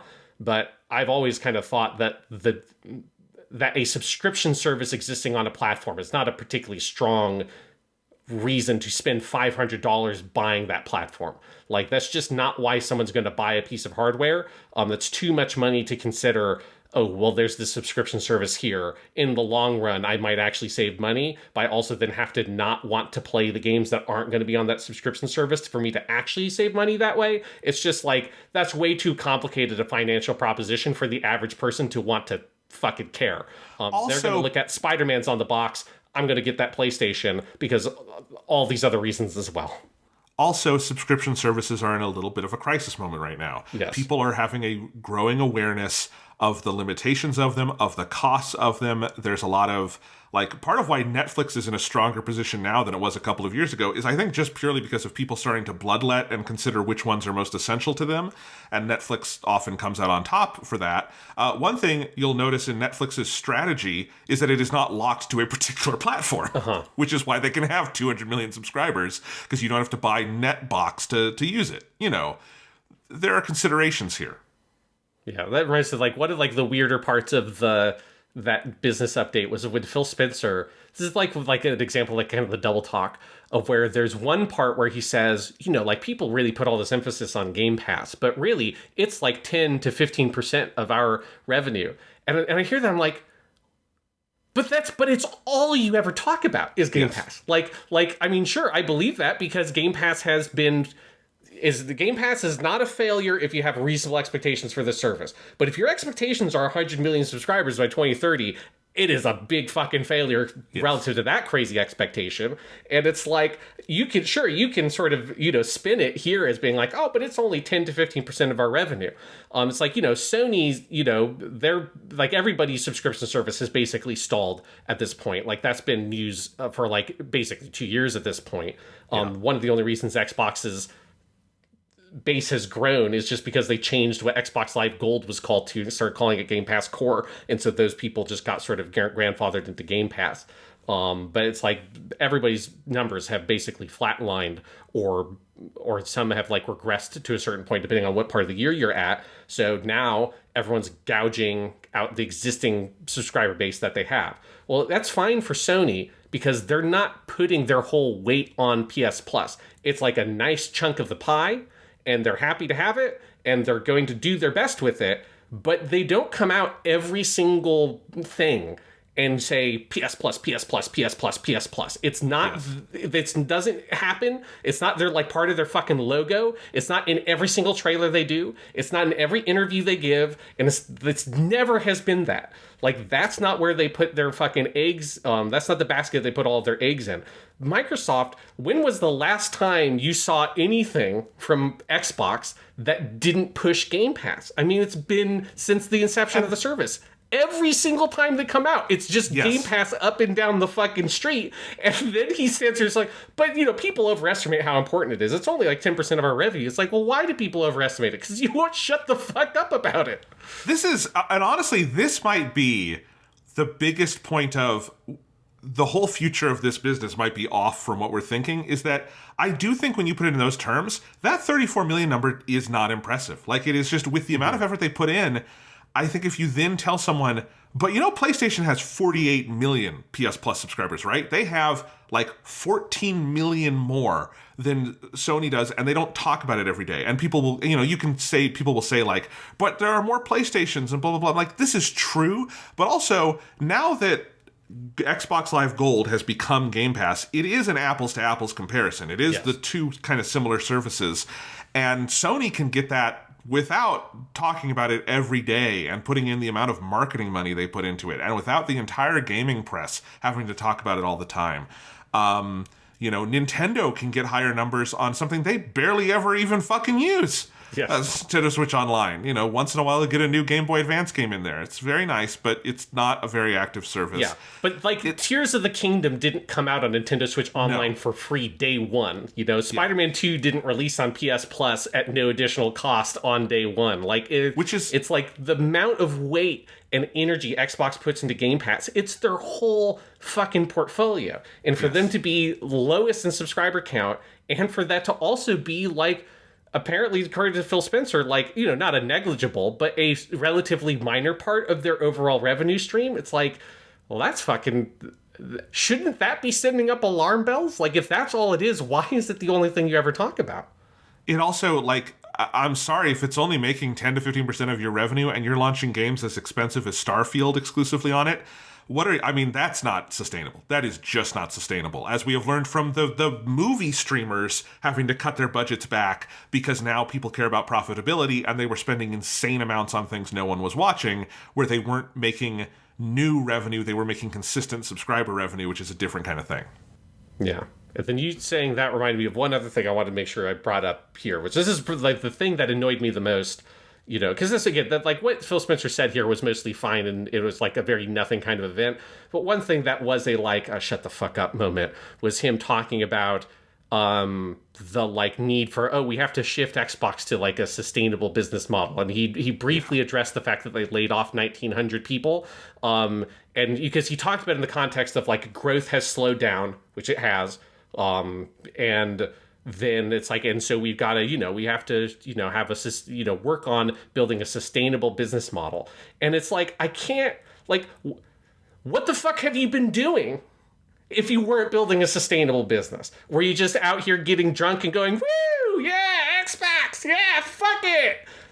What do you mean now you're building a sustainable business model? What have you been doing? And it's it's one thing when you see the press releases that use that kind of language, but when you hear a human being say it's a real slap in the face at how absolutely bullshit it is of a thing to say. Because it's what have you been doing with your business if you have not been thinking about making it sustainable? Surely that is your number one priority. In the same way that my number one priority is, I don't want to fucking die. That's, of all the things in my life that I do, the number one biggest preoccupation I have that occupies every living fucking moment I have on this earth is, I don't want to fucking die. And so that's why I breathe, and that's why I drink water, and that's why I eat shit, and that's why I don't go running out into the road and jumping in front of cars. I don't want to fucking get killed. So, me being a sustainable human being is a really big priority in my fucking life.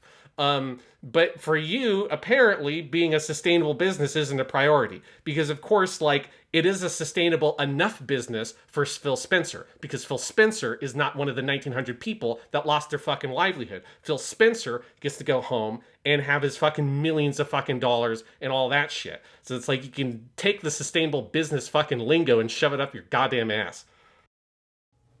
I think that says it all.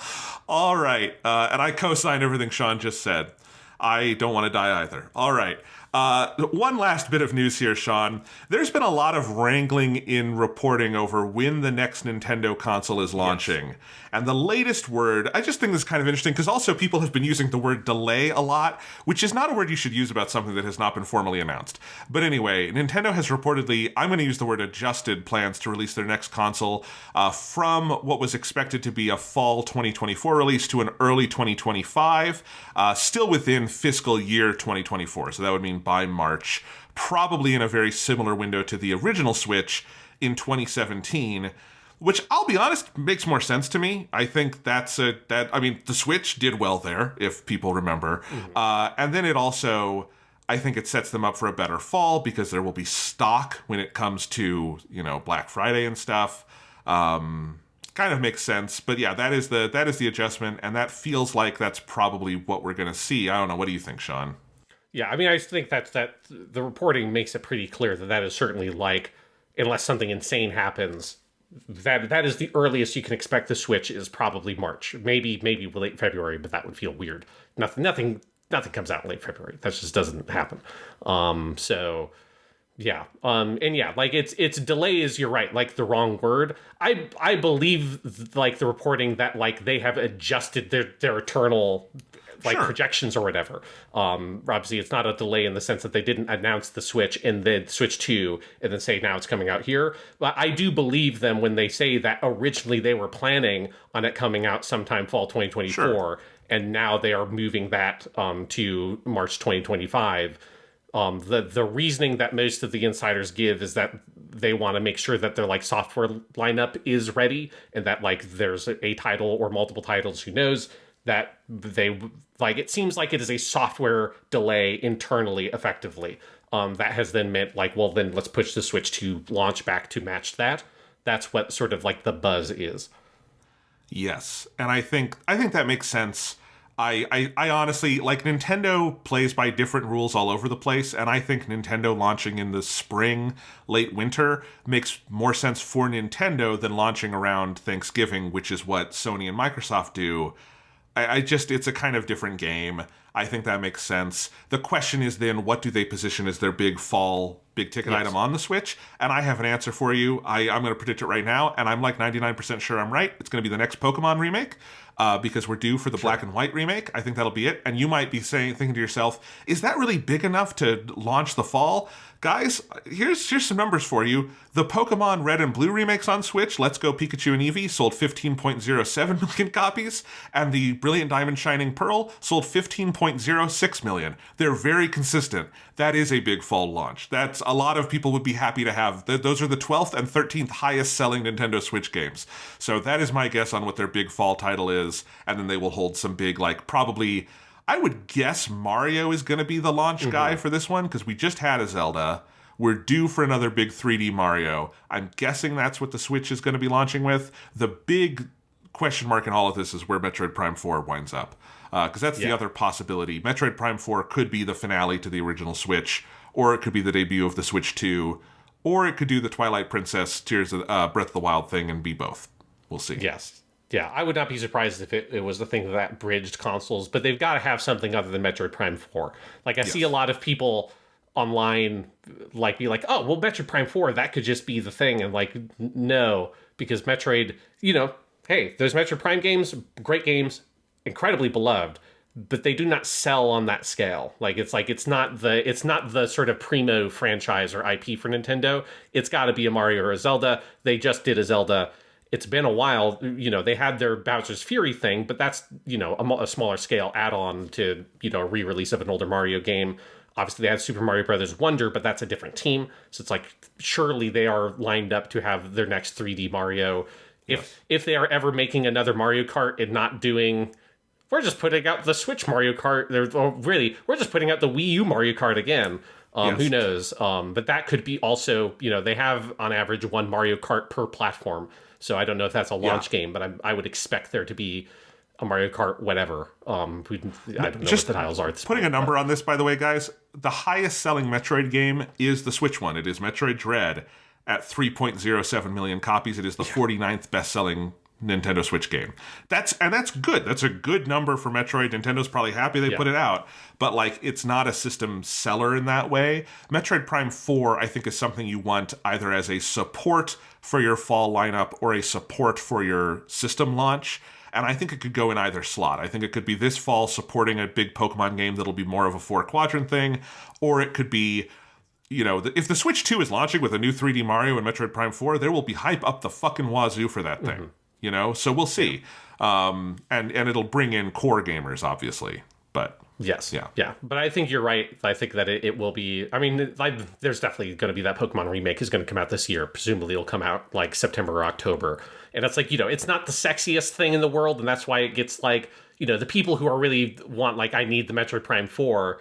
They're going to be bummed out. It's like, oh, that's not Metroid Prime 4. That would be the big marquee fall title.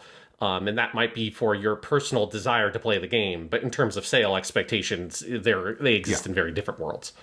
Yeah. And hey, I've liked both of those Pokemon remakes on Switch, and I never finished Black and White back in the day. I will absolutely play that. That's just my guess. Black and White, is that the first DS one? Is that where we're at now? No, it's the second. It's the last DS one. Wow. So they already did remakes of the first DS games. Fuck. Yeah, that was Diamond and Pearl. So it would be Black and White. Black and White, honestly, out of most Pokemon games, are probably most in need of a remake because Black and White were by far the most technologically ambitious Pokemon games they've ever made, like in terms of pushing the hardware. Most Pokemon games are not thought of as games that push the hardware. Okay. The problem with Pokemon Violet and Scarlet is not that they are pushing the hardware, it's that they're using it poorly. But Black and White were doing some like 3D effects and all this stuff that was like pretty out there for Pokemon at the time and was kind of rough in DS form. And they had good stories and worlds and stuff. I would be excited to see those redone by whatever team winds up doing it. So we'll see. But yeah, Pokemon has been a very, very, very big seller on the Switch, even compared to past Nintendo platforms. Mm-hmm. So that's my expectation for this fall from Nintendo. Yes, then they've got that Princess Peach game. They've got the Paper Mario 2 remake. I think it's going to be a slower year for Nintendo for sure. But, they'll have stuff. Again, compare it to the final year of the Wii or of the Wii U, or the final year of some, competitor consoles too. This is a little more active than you sometimes get from the final year of a console. Anyway, that's all the news. Do you want to talk about what we've been playing on our video game systems? Sure. All right. Well, let's see. So I've been playing Persona. You've been playing Yakuza. We did this basically on 2 weeks ago on the podcast, so let's just do it again.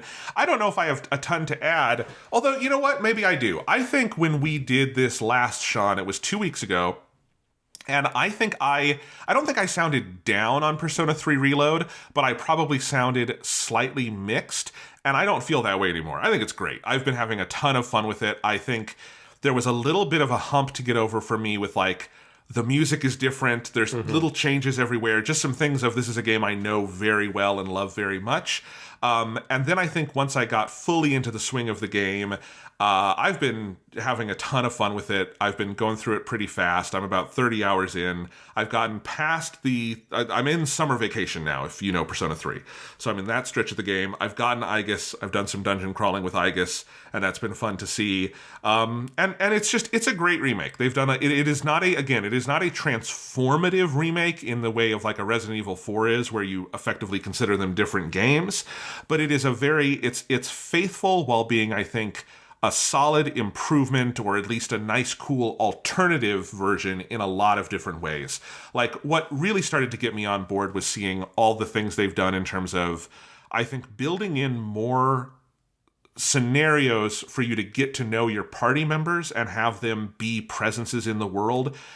But that's a narrow line in Persona 3, because part of the point of original Persona 3, they like part of why they didn't do social links for everyone in original Persona 3 is that there's supposed to be a little bit of distance. There's a lot more friction among the team than there is in other Persona games, where in Persona 4 and 5, everybody is best buddies.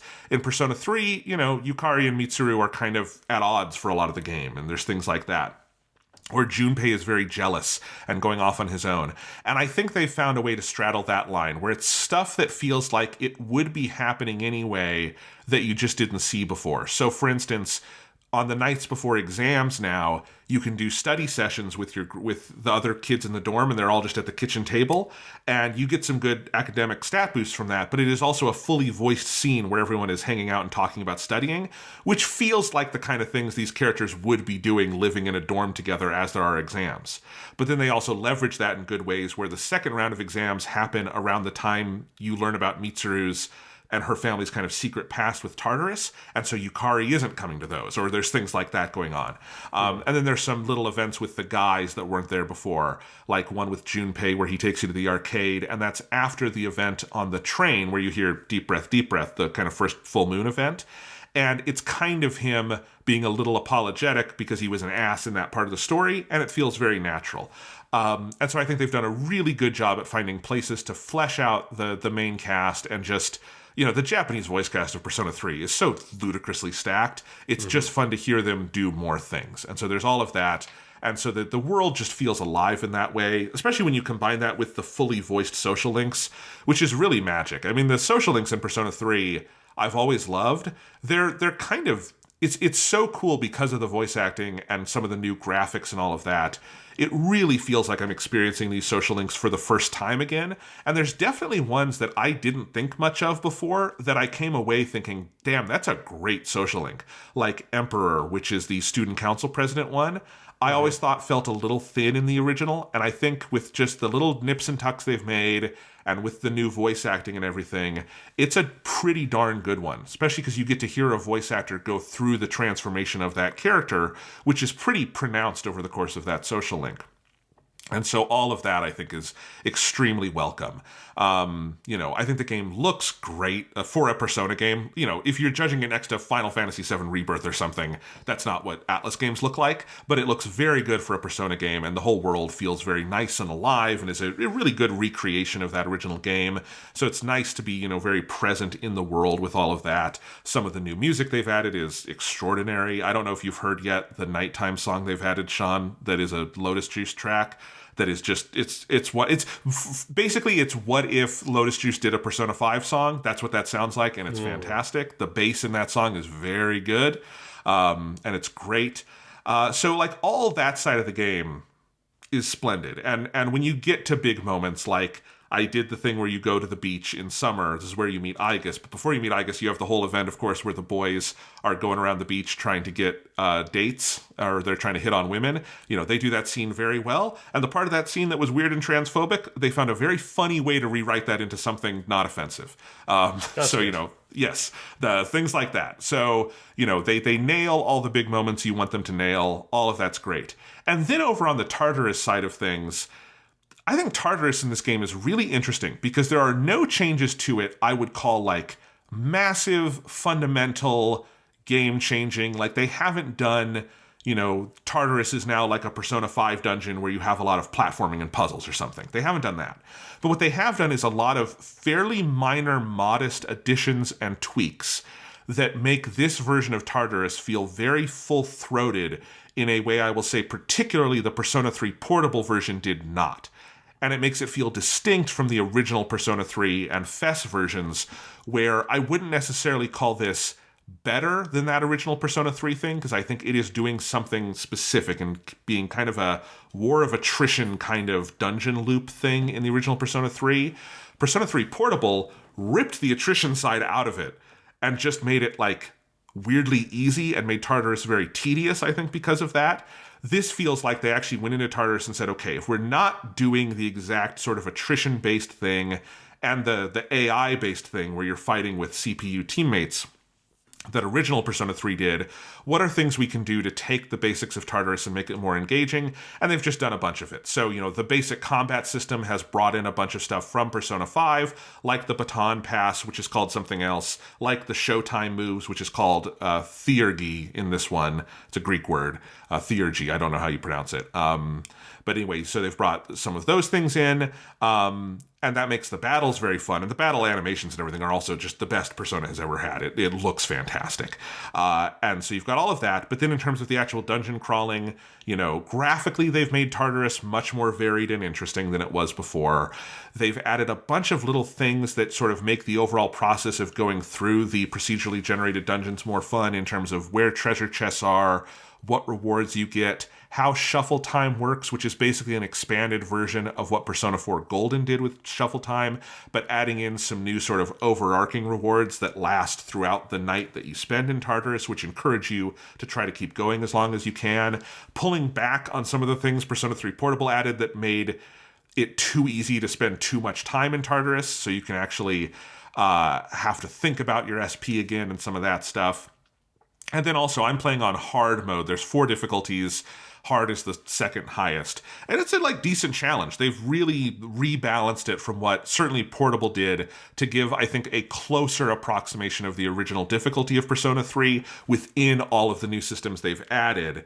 And I just started seeing a whole new side of it, the monad doors that they've added, which are sort of extra challenge battles that are in the environment and things like that.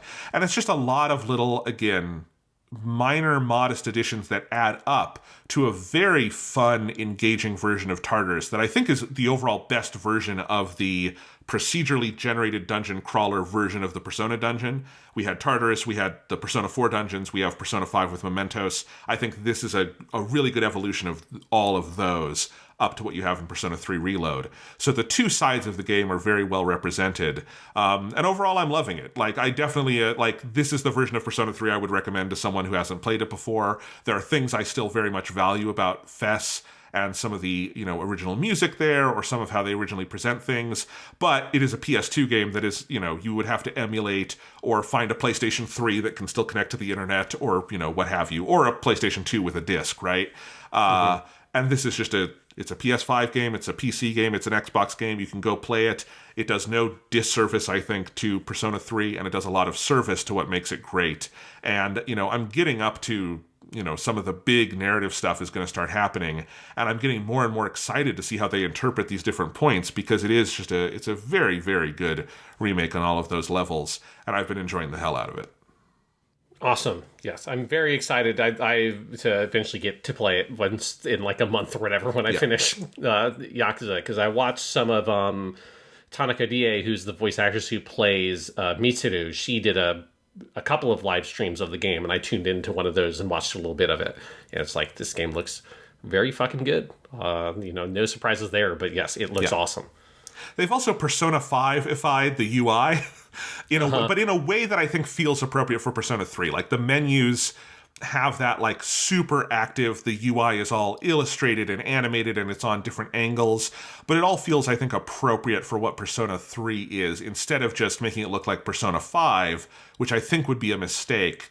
But, like, we had a version of this in the Persona dancing games where Persona 5 dancing had all the cool Persona 5 UI. Persona 3 dancing had just a kind of plain UI that didn't feel like it really was capturing the personality of the game in a modern context. This really does that. And UI is not the most important thing in the world, but it, for Persona, it is one of the most important things, and they do a very good job with it. Yeah, awesome. So, yeah, I'm enjoying it. Hopefully I can finish it in the next week or two before Final Fantasy comes out, because I've got that pre-ordered. And my plan basically is to just have a spring of JRPGs, because I want to play Final Fantasy VII Rebirth, and then eventually come back around to all the Yakuza games. Yes, it is. Not all of them, the new one. Oh, I thought that was just going to be, and then the rest of the year is me playing through every single Yakuza game, which would that might take more than a year, Sean. It would, as someone who's done it, you are right, it would. Yes, it is definitely. This is the year of the JRPG for sure. Yep. And it's the at least the beginning of the year is owned by Sega, because Persona 3 Reload is a Sega game, and so is Like a Dragon Infinite Wealth, or Yakuza 8, as I still just kind of think of it in my head because it's just an easier title. So last time I talked about this game, I think was right when I had unlocked the job system, which was after I had played like 20 hours of it or something. So it's like, Wow. I wasn't like super early. But I think I talked about last time that the opening of this game is very big, because there's a lot of stuff that they set up continuing off of 7 to sort of put Kasuga in a place where you can now tell a big new story with him. And then, lots of crazy shit happens. You go to Hawaii and all this nonsense that goes on. Now where I'm at, is I think I'm maybe about halfway through, and I just hit a point. I don't really feel like this is a spoiler, because it kind of makes sense. And I expected this would likely happen. I just wasn't sure. But there is a point where they kind of split the party up a little bit, and Kiryu goes back to Japan while Kasuga is still in Hawaii. And you have a section of the game where now Kiryu is basically the party lead, and you have some different party members that are with him. And that I am like just at the beginning of that section where they start opening up what they call the bucket list side of activities, where, for people who don't know, the premise of the game is that Kiryu has cancer and he only has so long left to live. And so part of his side of the story has become him sort of working with some of the characters from 7, like Namba, to figure out like what is it that he wants to do with the time that he has left, and like using that in a kind of productive way. And so that's like that kind of bucket list concept, and I've just started that. So I haven't really seen much of it, because most really of the time I've spent in the past 2 weeks in classic Yakuza fashion is I'm not that much further in the story than I was last time. It has just been a lot of just digging into all of the different meat of the side activities in Yakuza 8 and what this game has to offer, because it is a lot.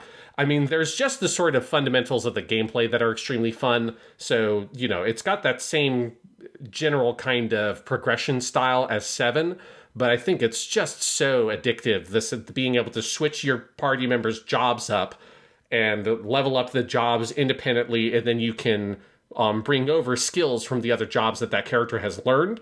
And the way that the XP curves work is that it really is to your advantage to, once you're kind of hitting kind of a certain ceiling for the level of enemies you're fighting, to switch up jobs, because the early jobs levels up so quickly that it's like you really want to do that and kind of spread your experience around rather than just bang your head against one job over and over and over again. You want to wait until you eventually get to higher level enemies to switch back to those earlier jobs to then push them to the next level. And that part of the game is just so much fun. There's a kind of randomized dungeon system that feels a little bit more fleshed out than what the previous game did. It's a little bit more like, honestly, Mementos in Persona 5 Royal specifically, because there's a bit more of the kind of extra stuff on top of it, like some modifiers and things like that that are fun.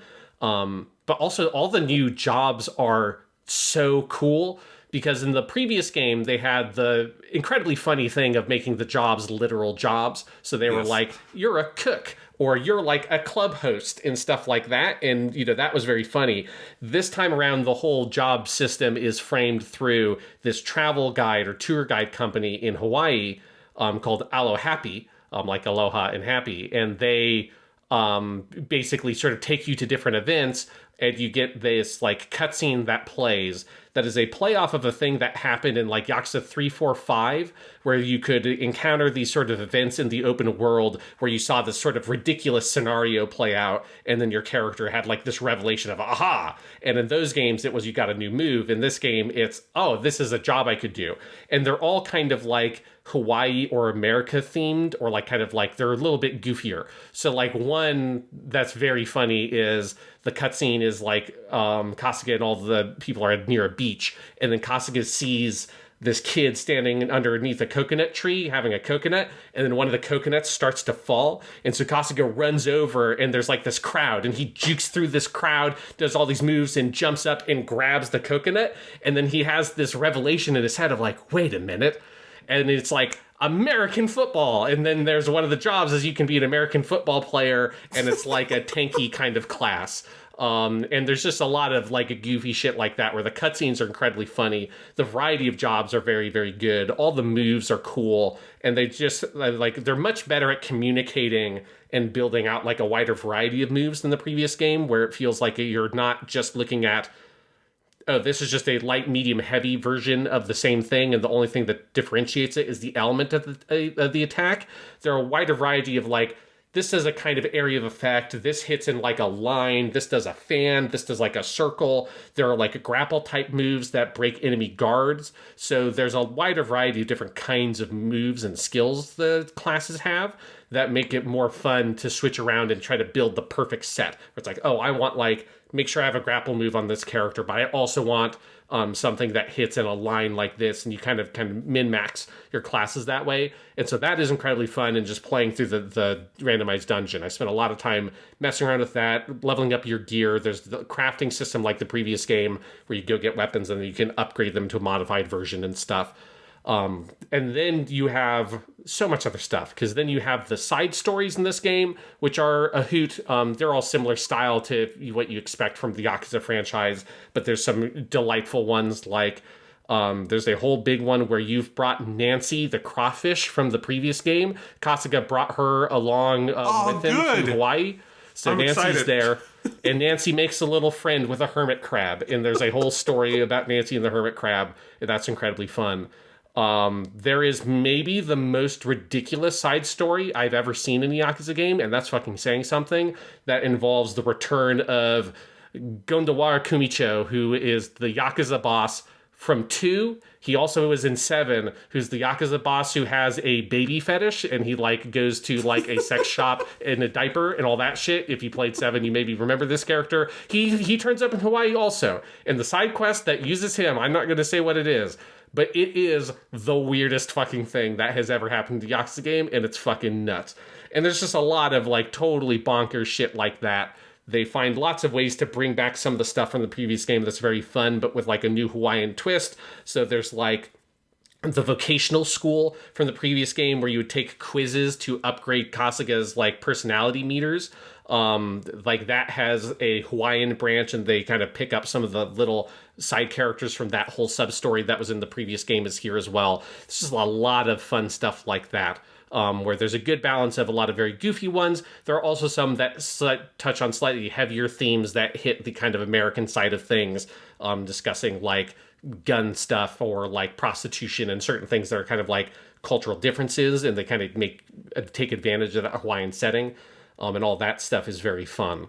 But really, the bulk of my time has been spent on 2 things, which is Sujimon, which is the Pokemon parody thing, and the whole mini game associated with that, and then Dondoko Island, which is the Animal Crossing parody, because these are crazy. So Sujimon is, well, back up. For people who maybe don't play Yakuza games, one of the things that's like a tradition in this franchise is you have at least one gigantic, like I would call it a mini game, but mini game is kind of the wrong word for it. But this sort of like sub game that exists on the side. It has its whole own little story, and it's just this incredibly elaborate thing with its own set of mechanics.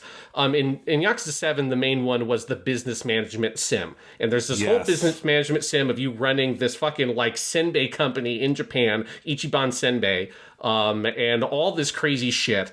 And there's all this nonsense. And every Yakuza game has had at least one of those. They have occasionally gone insane. Like Yakuza 5 had one for each of the playable characters, and there were four main playable characters, technically 5 playable characters, but they're kind of 2 of them are shared.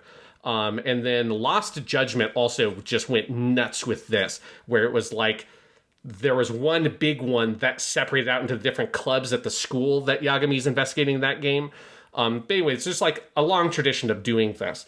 Yakuza 8 has 2, if arguably not 3. Like, I have to see how far the bucket list stuff with Kiryu goes, if that like is truly a whole 3rd one. But you have at least 2 with Kasuga. Sujimon, which is where you can capture the dirt bags that you fight with in the game, right? Like Sujimon is a parody of Pokemon, but it's pulling the word Suji no Mono in Japanese, which is just sort of like, you know, dirtbag, or like a denizen of the underworld, maybe is like just a general way to think of it, like the criminal underworld. And that's how they frame all the different random people you fight on the street are all just like these weird perverts, it's just assholes and shit like that. And so you work with the Sujimon professor from the first game. He's taking a vacation to Hawaii also. You learn that there's an entire underground Sujimon League that is led by the Elite Four, which is that's arguably not even a Pokemon reference, because that's just the Shiten no, the 4 Heavenly Kings thing. That's just in all the Yakuza minigames anyways. It just also happens to also be in Pokemon because it's a broad cultural reference in Japan. But there is an Elite Four, and then the one guy who stands above the Elite Four. And it's just basically a league of people who, you know, make friends with random dirtbags that live in Hawaii and then make them fight each other. And you just don't think much about the broader moral implications of that in the same way you don't think about the broader moral implications of Pokemon. And you go around and you make friends and you capture Sujimon, and it's just so goofy because it's shit like in random fights with people on the street, there's a random chance that one of them will be kind of left standing afterwards, and then you can capture them by giving them a gift and showing them the sincerity of you really would want them on your Sujimon team. And so you have to, like, there's a meter that goes up and down. You have to stop it at the right time to be just very respectful in how you hand over this little gift box. And then you have to mash the button to see if the guy will accept the gift. And he's like, yeah, I'll be on your team. And, you know, it's like a dude who's like trapped in a sleeping bag with sunglasses on, or, you know, it's a fucking, my favorite one in terms of the name is the Misdemeanor Wiener, who's just like a mall cop, basically, who's just a jerk. And it's just like a jerky fucking mall cop called the Misdemeanor Wiener. And, you know, you get them. If you get more of or multiple copies of the same Sujimon, you can fuse them together to eventually allow them to evolve into a higher form of themselves.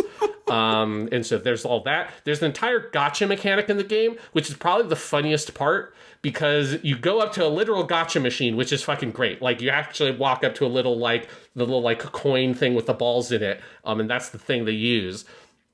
And then if you get enough tickets, you can then roll the gacha. And they have a whole, like, if you've ever played a gacha game, you know, you will recognize this interface where you can roll for 10 of them at a time. There's this whole elaborate animation that shows all these dudes in, like, prison gear with, like, a hood over their heads getting let out of a cell. And then it shows you them, like, standing, like, getting a mugshot, and that's how they show which one you got. And then if you get one of a high enough rarity, there's, like, a different presentation where it's like, oh, I know I got a gold, like, ultra rare Sujimon on this roll. And with the highest rarity ones, they even do the thing that some gacha games do, where it gives you a black screen and then a quote pops up and the guy says the quote, and it's some just absolute fucking inane nonsense of like, I've learned that even in the underworld, it has its own set of rules. And then you just see this, like, weird motherfucker who's, like, dressed like a necromancer or some crazy horse shit, and you get them on your team.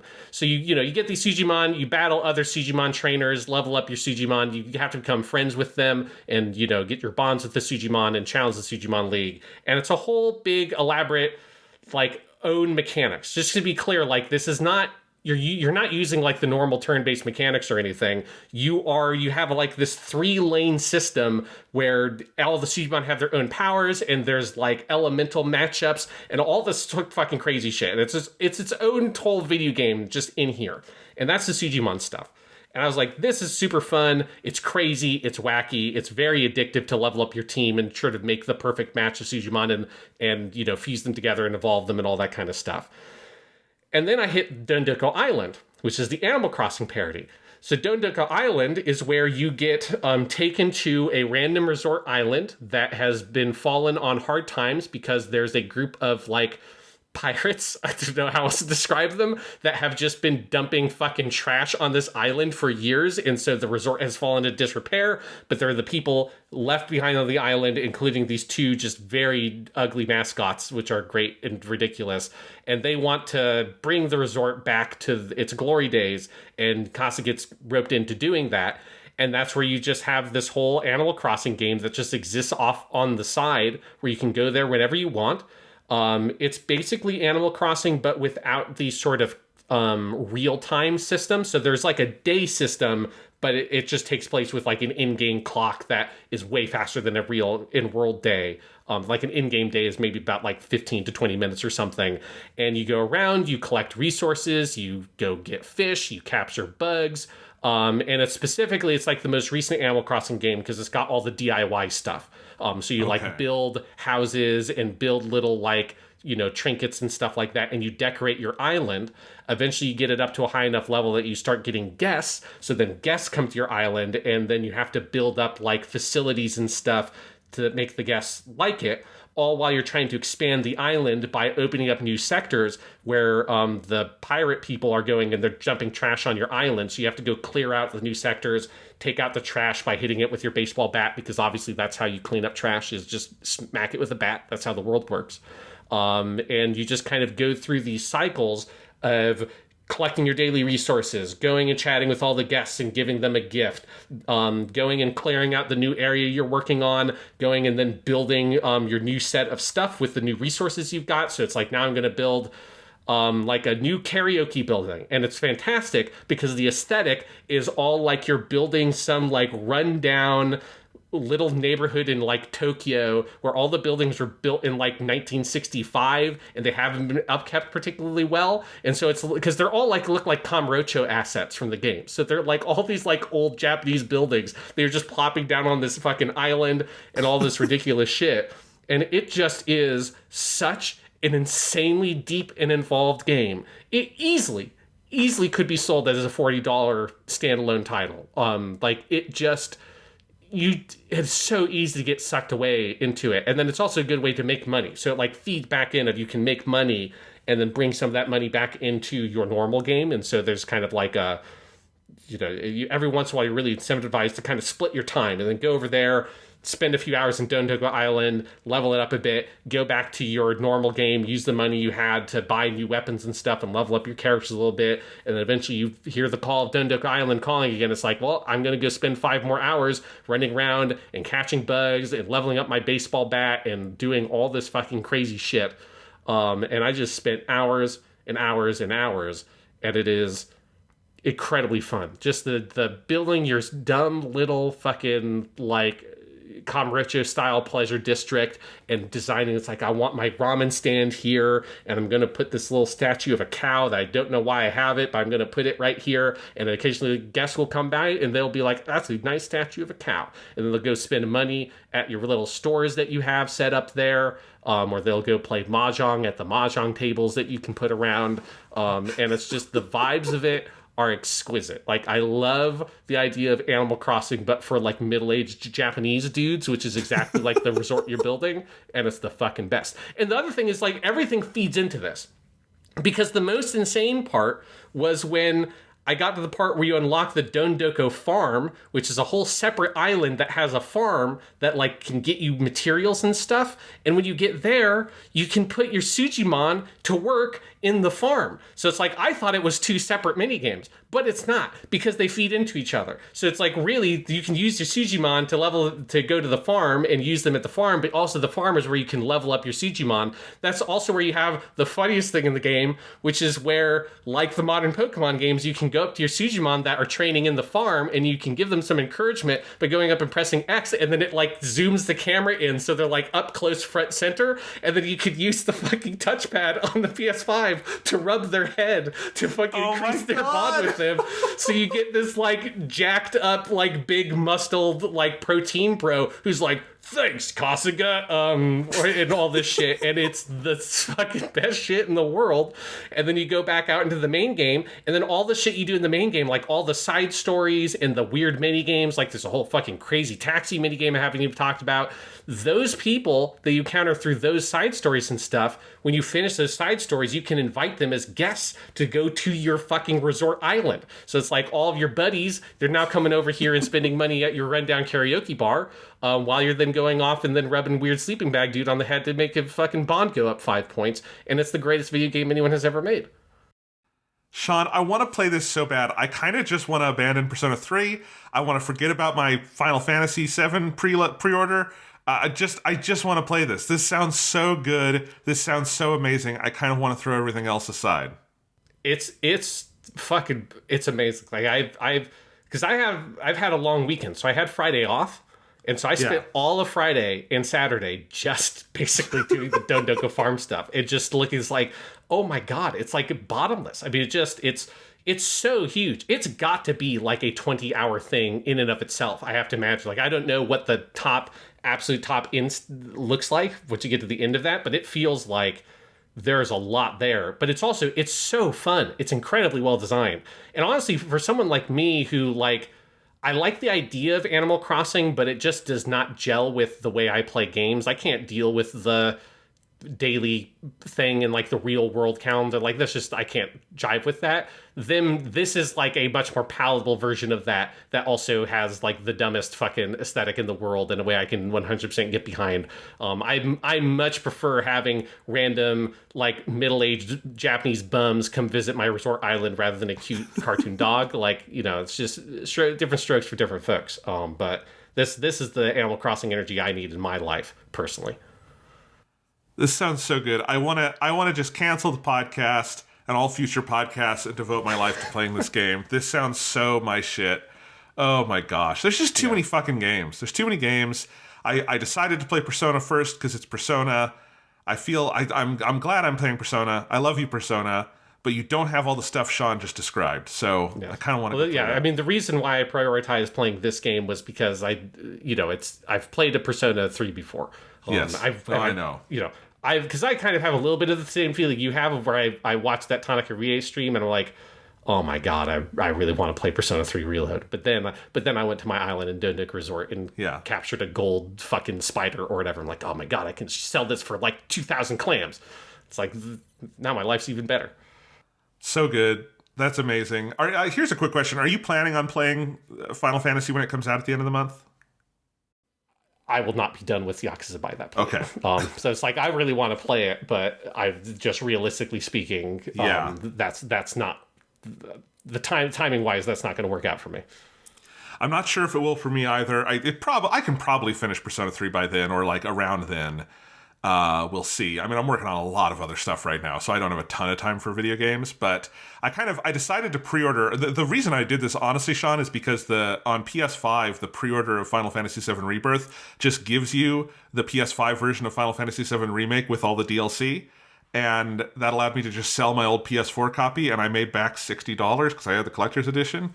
Nice. So it was a good deal, and I didn't have the DLC yet, so I would have had to pay for it anyway, and I've wanted to play that episode Yuffie thing they released. So yeah, and I feel like Final Fantasy VII Rebirth is going to be one of those things where the whole world will be talking about it for several weeks, and I'm like, I might as well just play it while people are doing that so it doesn't annoy me. And I'm curious, because it does sound like at least they did... Honestly, the part of this stretch of the story I'm maybe most excited to see, which is the Niflheim stuff, I know is in that demo and sounds like it's really good. I have not played the demo because the game is almost out and I just want to play the game. But yeah, so I'm looking forward to that. But a lot of games. At least the calendar seems like it's slowing down enough over the late spring and summer that I'll have time to catch up on all these things, but we'll see. Yeah, it is definitely like, it's super stuffed at the beginning of the year, because it's also, once we get to March is when like that Rise of the Ronin game, which I really want to play, comes out then, and then Dragon's Dogma 2 hits, I think, at the same time, and that's a game I really want to play. But yes, I feel like once you're out of March, it just kind of feels empty for it feels empty in a very concerning way for the rest of the year. It definitely feels like 2023 was like the black hole year where all the COVID games got delayed into, and then now we're getting, here are all the games that were starting production or early in production when the pandemic hit, and so now we're getting probably like another weird gap. It's going to be a while till we're like out of the shadow of the effect that COVID had on, well, obviously not just video games, everything. Because it's something I think about at my job in terms of student performance and where did it hit in their schooling time. But it's definitely, it's been a funky ride for video games in terms of the release schedule, for sure. But luckily, the ones that are out are going to take us the rest of the year to play. Yes. So, we might have like a top 3 games of the year list this year, Sean, but they're going to be all big boys. They're all going to be like fucking Dragon Quest VII, Persona 5 Royal length games, which is insane. Don't worry, I'll at least have a top 4, because I guarantee you Genshin Impact will be on there somewhere.